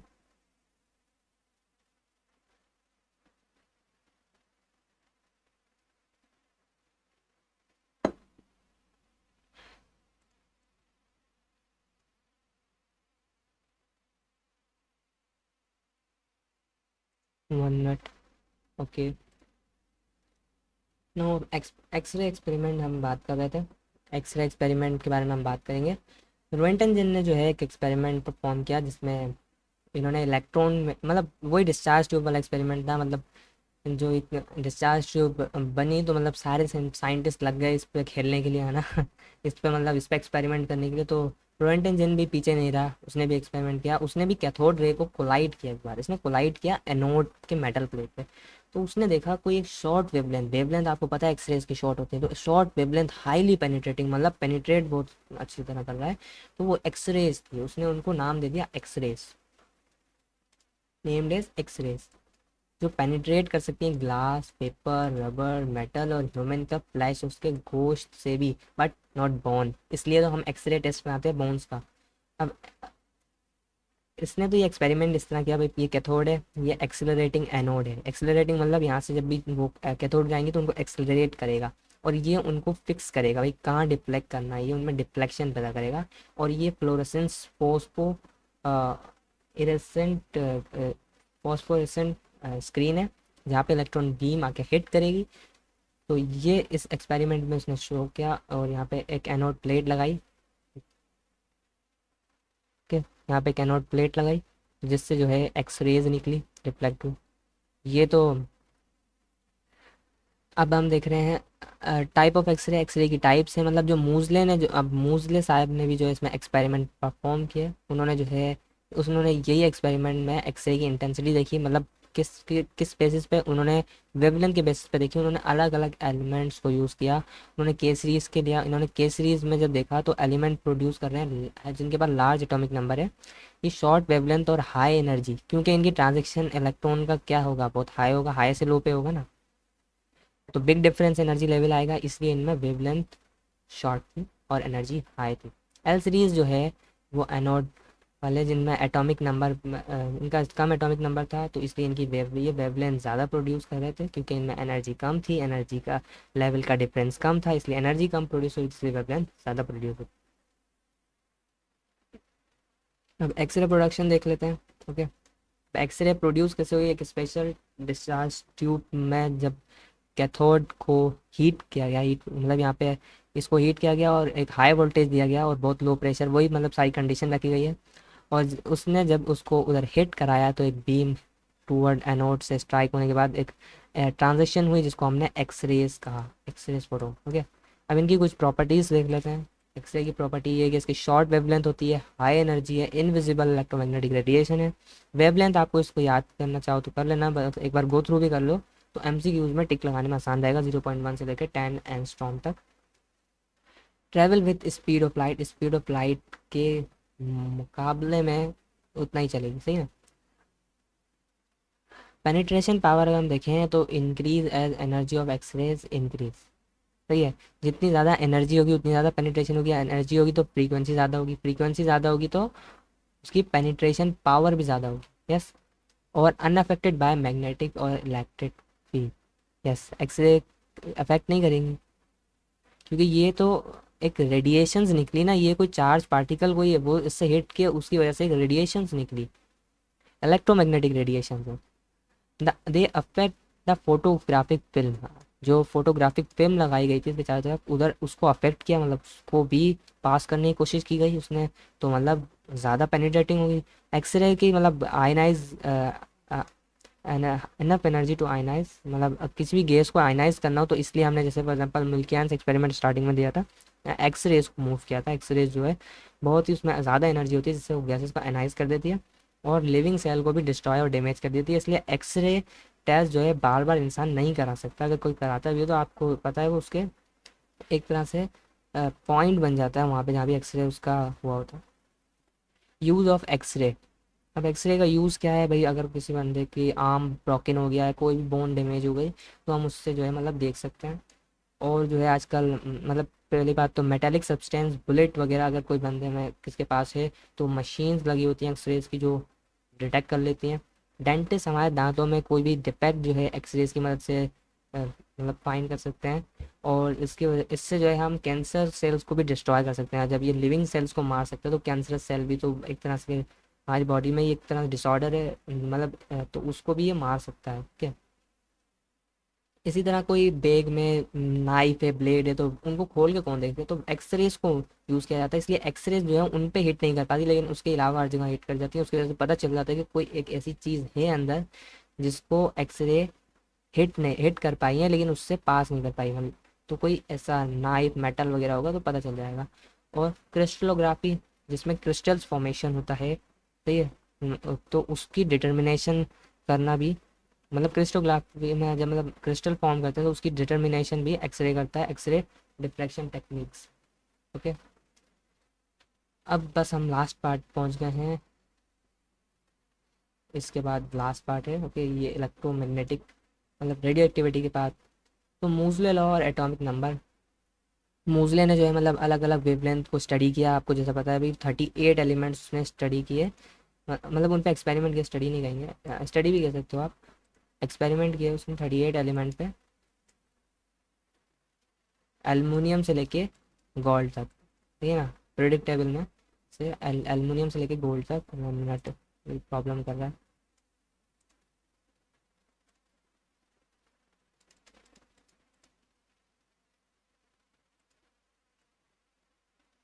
ओके ना। तो मतलब आपको इतना यहाँ पे 1 मिनट, एल्युमिनियम से लेके गोल्ड तक उसने एक्सपेरिमेंट किया, 38 एलिमेंट्स थे यहाँ पे। और जो है मतलब उसने नोटिस किया कि एक्सरेज जो हैं वो डिक्रीज रेगुलरली विद इंक्रीज, मतलब जब भी एटॉमिक नंबर बढ़ रहा है उसने आपको जो देखा कि एटॉमिक नंबर बढ़ने की वजह से शेल्स बढ़ रहे हैं, शेल्स बढ़ने से एनर्जी लेवल का डिफरेंस बढ़ रहा है, उससे एनर्जी बढ़ रही है, ओके। और अगर वो इसी तरह वो घट रहे हैं जिनमें कम एनर्जी लेवल का डिफरेंस है तो वो, तो उसने यहाँ पे एक रिलेशन दिया कि भाई फ्रीक्वेंसी का रूट डायरेक्टली प्रोपोर्शनल है एटॉमिक नंबर को अगर हम माइनस करें बी से। बी क्या, ये कांस्टेंट है इसने ऐसे दिया है, और ए भी यहाँ पे कांस्टेंट है जो हम प्रोपोर्शनलिटी के बाद लगाएंगे। तो ये आप इसको याद भी कर सकते हो, लिख भी सकते हो जिसमें बताया। Now what is radio activity. Periodic table में आपने देखा बहुत सारे स्टेबल पार्टिकल होते हैं। आप अगर जस्ट इमेजिन करो अगर उनमें से हम कोई उनका पार्टिकल को रिमूव कर लें, इलेक्ट्रॉन उसके प्रोटॉन्स को निकाल लें या उसमें से न्यूट्रॉन्स को निकाल लें तो उसमें कुछ अनस्टेबिलिटी आ जाएगी, या वो उसमें से इलेक्ट्रॉन निकाल लें तो उसमें अनस्टेबिलिटी आ जाती है। तो वो अनस्टेबल एटम हमारे नेचर में इस तरह पाए जाते हैं जिनको हम रेडियो न्यूक्लाइड्स कहते हैं, जो स्टेबल होने के लिए न्यूक्लियर इमिशन करते हैं, न्यूक्लियर रेडिएशन की इमिशन करते हैं। उसमें वो अल्फा पार्टिकल को इमिट करते हैं, बीटा को इमिट करते हैं और गामा पार्टिकल को इमिट करते हैं। मैरी क्यूरी और उसका हस्बैंड पैरी क्यूरी, इन्होंने इस पे मतलब रेडियो एक्टिविटी पे मतलब जो है एक्सपेरिमेंट्स किए, ओके। मतलब isolate the radio active component of, और जो है दो रेडियो एक्टिव एलिमेंट्स पोलोनियम और रेडियम, इसके बारे में इन्होंने स्टडी किया। मतलब इनको सेपरेट किया, और जो है मतलब अगर हम देखें रेडियो एक्टिविटी हमें सबसे अच्छी तरह यूरेनियम में भी मिलती है। मतलब अगर हम देखें यूरेनियम जो है एक रेडियो एक्टिविटी में चेन रिएक्शन भी आपने अगर 10 में पढ़ा होगा तो वो यूरेनियम का ही पढ़ा होगा। तो यूरेनियम भी एक रेडियो एक्टिव पार्टिकल है। अगर उसका 238 आइसोटोप देखें तो इसमें से जब ये अनस्टेबल होता है, इस पर जब एक न्यूट्रॉन आके इस पर हिट करता है, ये अनस्टेबल होता है, तो इसमें से थ्रोनियम निकलता है और थ्रोनियम के साथ अल्फा पार्टिकल्स निकलते हैं, और फिर 3 न्यूट्रॉन साथ में निकलते हैं। वो 3 न्यूट्रॉन आगे आगे 3 और यूरेनियम एटम को हिट करते हैं। इस तरह से ये एक कैसा कह सकते हैं चेन रिएक्शन बन जाता है। और इसको हम दो कैटेगरी में डिस्क्राइब करते हैं, एक कंट्रोलेबल और एक अनकंट्रोलेबल। अगर अनकंट्रोलेबल में बात करूँ तो मैं जो एटॉमिक यूज़ होता है बम्बार्डमेंट, जो भी यहाँ पे तो ये अलग बात की है, मतलब एटॉमिक यूज़ जो होता है एटॉमिक बम वगैरह वो अनकंट्रोलेबल में होता है, हम उसको रखते हैं अनकंट्रोलेबल। जो कंट्रोलेबल अगर मैं बात करूँ, फॉर एग्जांपल आप जो है इससे एनर्जी भी प्रोड्यूस कर सकते हो, और बहुत ज़्यादा अमाउंट ऑफ एनर्जी यहाँ से इससे प्रोड्यूस होती है, जिससे आप इलेक्ट्रिसिटी प्रोड्यूस कर सकते हो। तो रेडियो एक्टिविटी को हम इससे इस तरह समझते हैं, ये एक आपके पास स्टेबल है। स्टेबल में ये एक स्टेबिलिटी का ग्राफ दिया हुआ है, यहाँ पे जितने भी होंगे स्टेबल बैंड होंगे, स्टेबल आइसोटोप्स होंगे। ओके, ये जो ब्लू वाले दिख रहे हैं ना, ये नॉन रेडियो एक्टिव है, स्टेबल है। बट ये जो है ये बीटा एमिशन कर रहे हैं, ये पॉजिट्रॉन एमिशन कर रहे हैं, ये अल्फा एमिशन कर रहे हैं। देखो इसके यहाँ वाले ये क्या है, ये नंबर ऑफ प्रोटोन है। यहाँ वाले मतलब यहाँ पे प्रोटोन बढ़ रहा है, प्रोटोन टू न्यूट्रॉन रेशो बढ़ रहा है। क्या हो रहा है यहाँ पे, प्रोटोन और न्यूट्रॉन रेशो बढ़ रहा है, मतलब यहाँ पे प्रोटोन बढ़ रहे हैं। पता चल रहा है यहाँ पे कि प्रोटोन यहाँ पे बढ़ रहे हैं, प्रोटोन टू न्यूट्रॉन रेशो बढ़ रहा है, जिसकी वजह से अनस्टेबिलिटी आएगी और अल्फा डिके होगा। यहीं पे अगर आप देखो तो यहाँ पे proton neutron to proton ratio बढ़ रहा है, क्योंकि यहाँ पे न्यूट्रॉन बढ़ रहे हैं, इधर देखेंगे तो इस बैंड पे, इस साइड। तो यहाँ पे न्यूट्रॉन टू प्रोटोन बढ़ रहा है, मतलब यहाँ पे क्या हो रहा होगा, यहाँ पे बीटा डिके होगा। ओके, 1 मिनट गलत कर रहा है, यहाँ पे प्रोटोन टू न्यूट्रॉन रेशो, यहाँ पे न्यूट्रॉन बढ़ रहे हैं। ओके, तो अगर हम इसका रेशो लेंगे तो यहाँ पे हमें पता चलेगा कि यहाँ पे क्या हो रहा है, बीटा डिके हो रहा है। तो इसके डिटेल में अभी हम नहीं जा सकते हैं, वैसे ही लेक्चर बहुत ज़्यादा लेंथी हो रहा है। ओके, तो टाइप ऑफ रेडिएशन के बारे में बात करें तो एक लेड बॉक्स में रदरफोर्ड ने एक्सपेरिमेंट किया और उसने देखा 3 तरह की रेडिएशन पोलोनियम अगर अंदर रखा उसने, तो उसने देखा कि अंदर से 3 तरह की रेडिएशन निकली लेड में से। एक लेड है जिसमें से बड़ी मुश्किलों से मतलब जो है बहुत मतलब नहीं निकल पाती उसमें से रेडिएशन, तो वरना। ओके, तो हम देखें तो यहाँ पे 2 तरह के मतलब 3 तरह की रेडिएशन निकली, अल्फा बीटा गामा। अल्फा जो है वो डिफ्लेक्ट किया नेगेटिव एंड पे, बीटा किया पॉजिटिव पे, और गामा अनडिफ्लेक्टेड हुआ है, स्ट्रेट मूव कर गया। इससे हमें क्या पता चलता है, इससे हमें ये पता चलता है कि अल्फा एक हीलियम न्यूक्लियस है, मतलब उस पर 2 चार्ज है, उसमें +2 चार्ज है, क्योंकि उसमें कोई भी इलेक्ट्रॉन नहीं है। अल्फा न्यूक्लियस है, न्यूक्लियस मतलब उसमें इलेक्ट्रॉन नहीं होंगे, न्यूक्लियस में सिर्फ प्रोटॉन और न्यूट्रॉन होते हैं। तो प्रोटॉन और न्यूट्रॉन का सम वही क्या होता है, एटॉमिक मास होता है, तो उसका 4 mu मास है, मतलब हीलियम के मास के बराबर है। ओके, और चार्ज क्या है, 2+ है, और ये मैग्नेटिक और इलेक्ट्रिक फील्ड से डिफ्लेक्ट हुआ है। ओके, और इसकी आयनाइजेशन पावर के बारे में बाद में करते हैं। अब हम बीटा पे आते हैं। बीटा का मास जो है आप एक तरह समझो 1/36 एट वन 1/1836 AMU है, मतलब एक इलेक्ट्रॉन के मास जितना, ठीक है ना। और ये कंपोज हुआ है एक इलेक्ट्रॉन ही समझ लो। और ये डिफ्लेक्टेड कैसे होता है, ये इलेक्ट्रिक और मैग्नेटिक फील्ड से डिफ्लेक्ट होता है, लेकिन अल्फा रे के अपोजिट डायरेक्शन में, क्योंकि उस पर नेगेटिव चार्ज होता है और -1 चार्ज होता है, जहाँ पे अल्फा में +2 चार्ज है। प्रोटोन मत समझ लेना अल्फा को, अल्फा पे +2 चार्ज है। ये एक इसको आप हीलियम न्यूक्लाई से कंपेयर कर सकते हो, ठीक है ना, उसकी तरह मान सकते हो, लेकिन हीलियम नहीं है ये।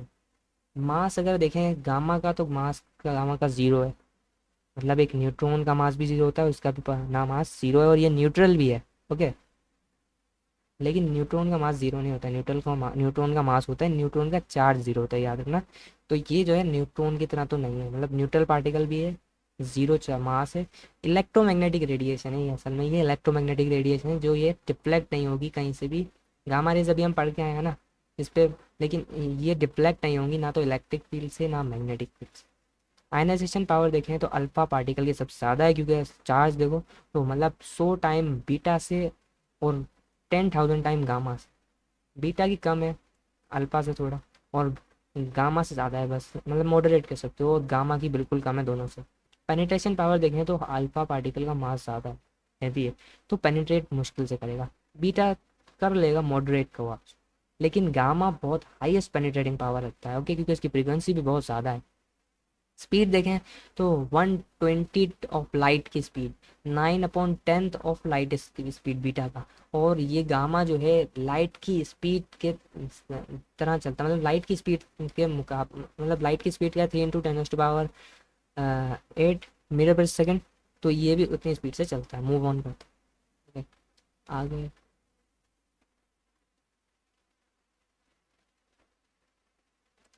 ओके, आगे हम देखते हैं, आगे जो है हम पढ़ रहे हैं quantum number and orbitals. Okay, according to Bohr electron जो है मतलब सर्कुलर पाथ में मूव करता है न्यूक्लियस के अराउंड में। और डी ब्रोगली ने जो है मतलब मोशन ऑफ इलेक्ट्रॉन भी मतलब मूव किया, श्रोडिंगर ने डिस्क्राइब किया movement of electron in the nucleus, okay.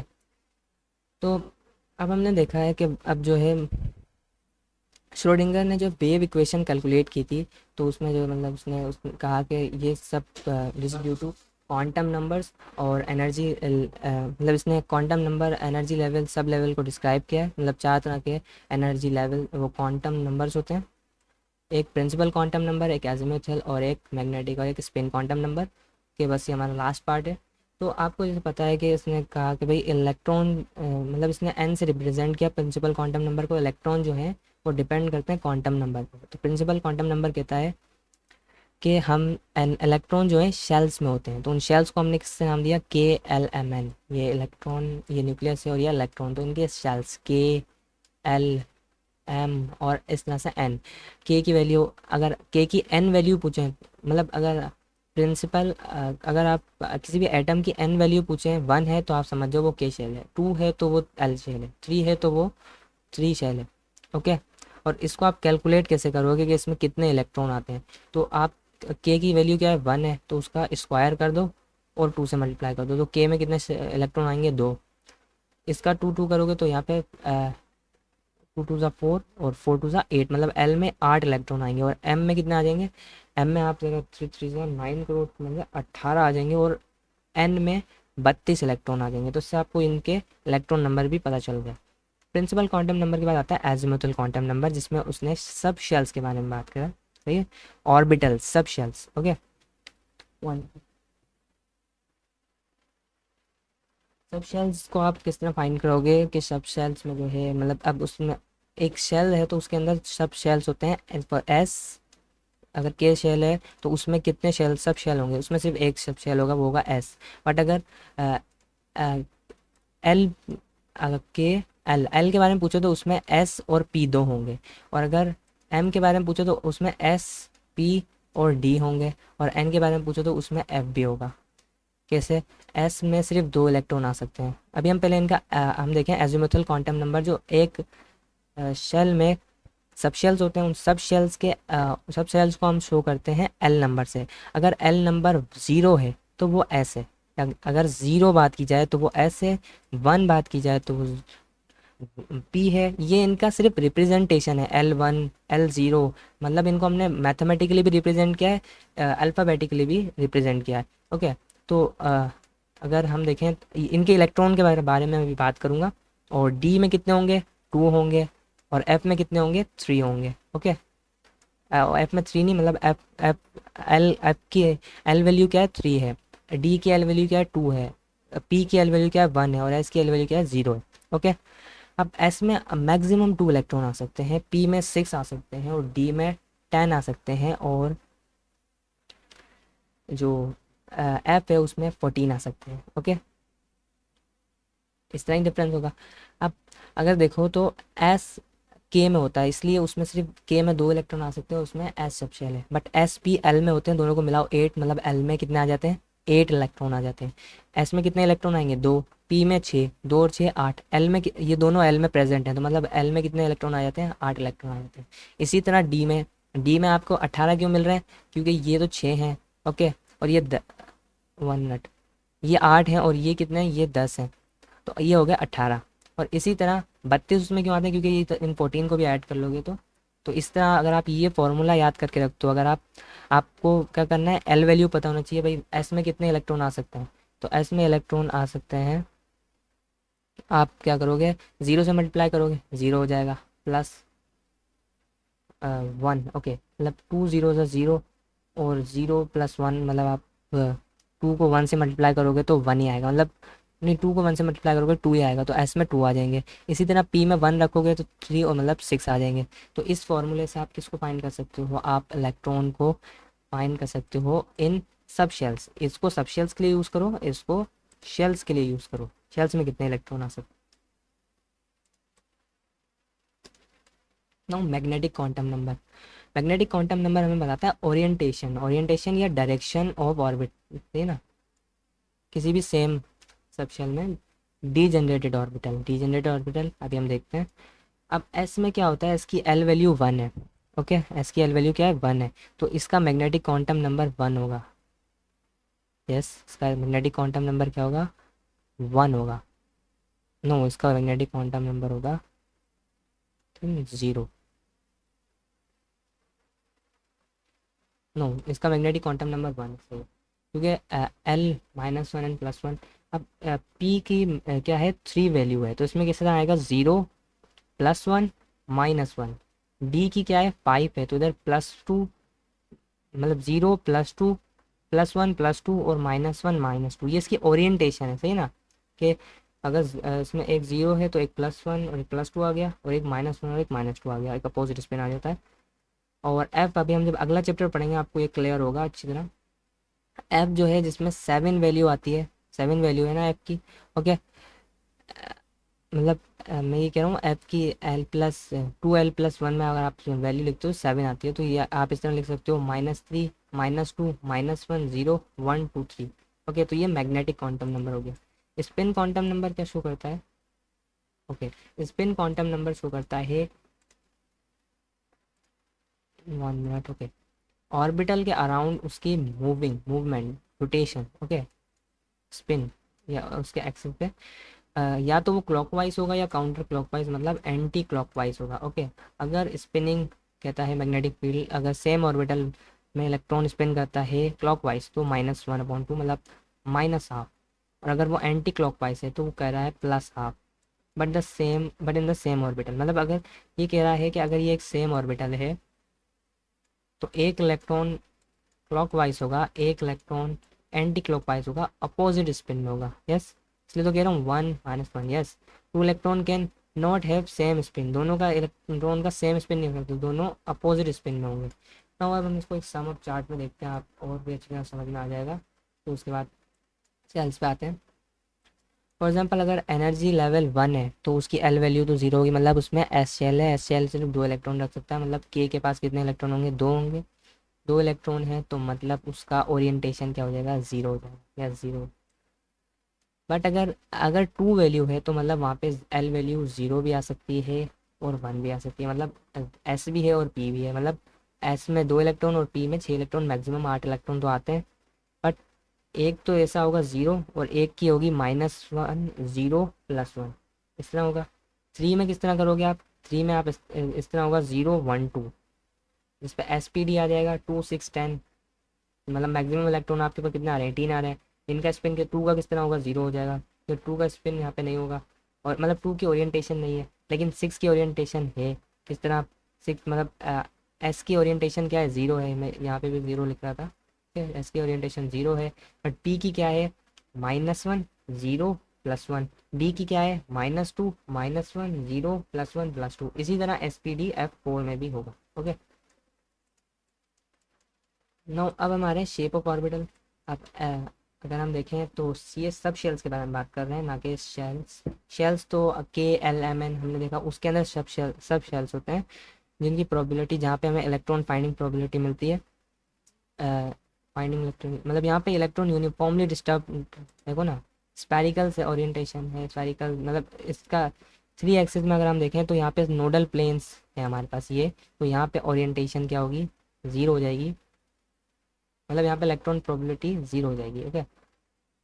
अब इस तरह पी ऑर्बिटल है, पी ऑर्बिटल आपको यहाँ पे दिख रहा है, ये एक्स एक्सिस में है, जेड एक्सिस में तो नहीं है, वाई में भी होता है और जेड में भी होता है, मतलब तीनों एक्सिस में पाया जाता है। ओके, लेकिन ये इसका नोडल प्लेन है, यहाँ पे इलेक्ट्रॉन प्रोबेबिलिटी ज़ीरो हो जाती है, और यहाँ पे आपको इलेक्ट्रॉन डेंसिटी मतलब इलेक्ट्रॉन क्लाउड आपको यहाँ पे मिलेगा।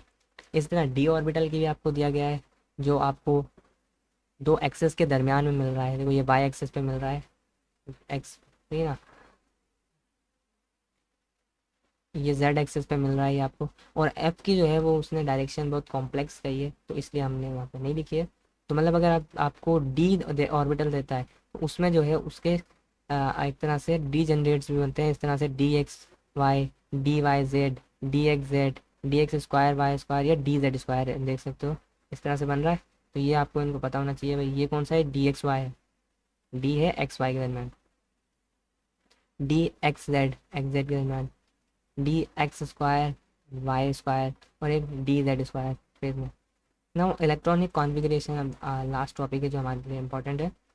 जैसा हमें पता है कि भाई इलेक्ट्रॉन जो है अपोजिट स्पिन में होते हैं, एक अगर क्लॉक वाइज में, तो एक एंटी क्लॉक वाइज में होगा। ओके, इनको हम जो है इनके सब शेल्स में इलेक्ट्रॉन को फिल करते हैं। तो ये चार प्रिंसिपल हैं। ओके, इन चार प्रिंसिपल के मुताबिक हम इनको फिल करते हैं। तो स्टार्ट करते हैं पॉली से। पॉली एक्सक्लूजन प्रिंसिपल कहता है कि भाई orbital of an atom, no two electron can have same set of four quantum number, at least one and quantum number must be different. मतलब सेम क्वांटम नंबर नहीं हो सकता, अगर कोई दो इलेक्ट्रॉन में उनके चार क्वांटम नंबर में सेम सेट नहीं होगा, कोई एक सेट जो है डिफरेंट होगा। ठीक है, चार सेट है क्वांटम नंबर, मतलब चार क्वांटम नंबर के सेट हैं, इनमें सारे सेट सेम नहीं हो सकते, कोई एक तो इनमें से डिफरेंट हो गई, ये पॉलीज ने कहा। अब देखो, फर्स्ट इलेक्ट्रॉन अगर उसकी एन वैल्यू वन है, तो एल वैल्यू क्या है, ज़ीरो है। एल वैल्यू क्या है, ज़ीरो है, मतलब ऐसे। और एम वैल्यू क्या है, वो भी ज़ीरो है क्योंकि ऐसे। और ये पॉजिटिव स्पिन है। इसी तरह सेकंड में वन है, ज़ीरो है, ज़ीरो है, मतलब दोनों सेम है, लेकिन ये नेगेटिव स्पिन है, ये ना, मतलब एंटी क्लॉक क्लॉक वाइज में, और वो एंटी क्लॉक वाइज में अपोजिट स्पिन, मतलब इसने ये हमें समझाया है। Okay, have same value of three quantum number in four must be difference, मतलब अलग स्पिन में होंगे। अब अबॉस प्रिंसिपल ने हमें इलेक्ट्रॉनिक कॉन्फ़िगरेशन के बारे में बताया कि भाई हम उनको किस तरह से, मतलब हम जो इलेक्ट्रॉन को फिल करेंगे वो किस तरह फिल करेंगे भाई, कौन से सेल में पहला इलेक्ट्रॉन पहले आएगा फिर बाद में आएगा। तो ये एनर्जी के मुताबिक होगा कि भाई जिसकी एनर्जी ज़्यादा है, इंक्रीजिंग ऑर्डर है ना। देखो क्या कह रहा है, electron are filled to various subshell in order to increasing energy, इनकी एनर्जी बढ़ती जा रही है तो उसमें बढ़ते आ रहे हैं, मतलब सबसे कम इसकी, उससे ज़्यादा, इससे ज़्यादा, इससे ज़्यादा, तो इस तरह से उनको सेट करके इसने फिल किया है, मतलब हाईएस्ट से लोएस्ट, लोएस्ट से हाईएस्ट, ठीक है ना। अब उसने तो ये बोल दिया ना, एनर्जी के इंक्रीजिंग ऑर्डर में फिल होगा, लेकिन इससे हमें समझ में नहीं आया, तो इसने हम इसलिए विश्वास ने एन प्लस एल रूल निकाला। इसमें क्या है, आपको क्या करना है, एन वैल्यू लिखनी है, एल वैल्यू लिखनी है, और आपको मिल जाएगा कि भाई किसकी एनर्जी, किस में पहले इलेक्ट्रॉन फिल होगा, किस में बाद में।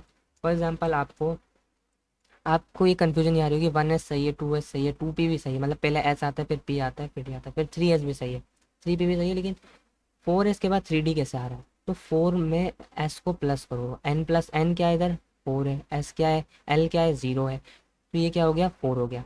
बट यहाँ पे प्लस करो तो थ्री में आप थ्री, मतलब एस पी डी, आपको यहाँ पे टू प्लस करना पड़ा, तो ये फाइव हो रहा है ना।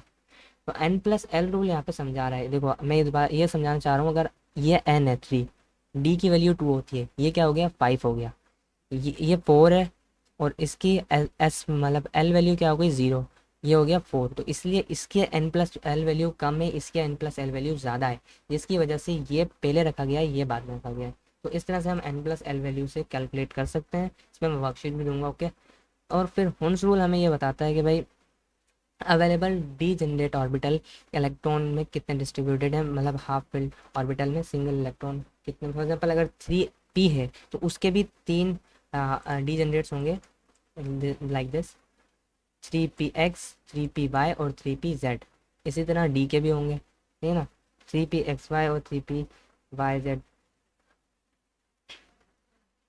फॉर एग्जांपल अगर आप देखो तो यहाँ पे ये कार्बन है सी, जिसका एटॉमिक नंबर सिक्स है, सही है। ये इसकी कौन सी है, ये इसकी ग्राउंड स्टेट है, नहीं, ये उसकी ग्राउंड स्टेट है कार्बन की, अगर हम देखें लास्ट सेल में 1s2, 2s2 और 2p2। तो मतलब पी में कितने आ रहे हैं, पी में सिर्फ 2 इलेक्ट्रॉन आ रहे हैं। बट अगर इसके एक्साइटेड के बारे में बात करो तो उसमें कितने 2p1 आ जाएगा, सही ना। एक्साइटेड में बात करो तो इस तरह से आएगा, सही ना। इसमें जो है मतलब एक इलेक्ट्रॉन और आ जाएगा। तो कोई भी मतलब अगर आप ऐसे एटम देखते हो जिसमें मतलब हुन्स रूल हमें ये मतलब इस तरह समझा रहा है कि ये जो अवेलेबल डीजनरेट ऑर्बिटल हैं पी डी एफ, इलेक्ट्रॉन जो है इसमें मैक्सिमम हाफ फिल ऑर्बिटल में फिल होगा। और जो है मतलब उनके डीजनरेट्स ये हैं, जैसे 3p का क्या होता है और 3d का क्या होता है, इस तरह से हम इनको फिल कर सकते हैं। ओके, तो आज के लेक्चर में इतना ही है, तकरीबन वीडियो हो गई है और इसको मैं जो है अगली वीडियो में और भी अच्छे से कवर करूँगा चैप्टर 3 में। आई होप आपको वीडियो समझ में आई होगी। अल्लाह हाफिज़।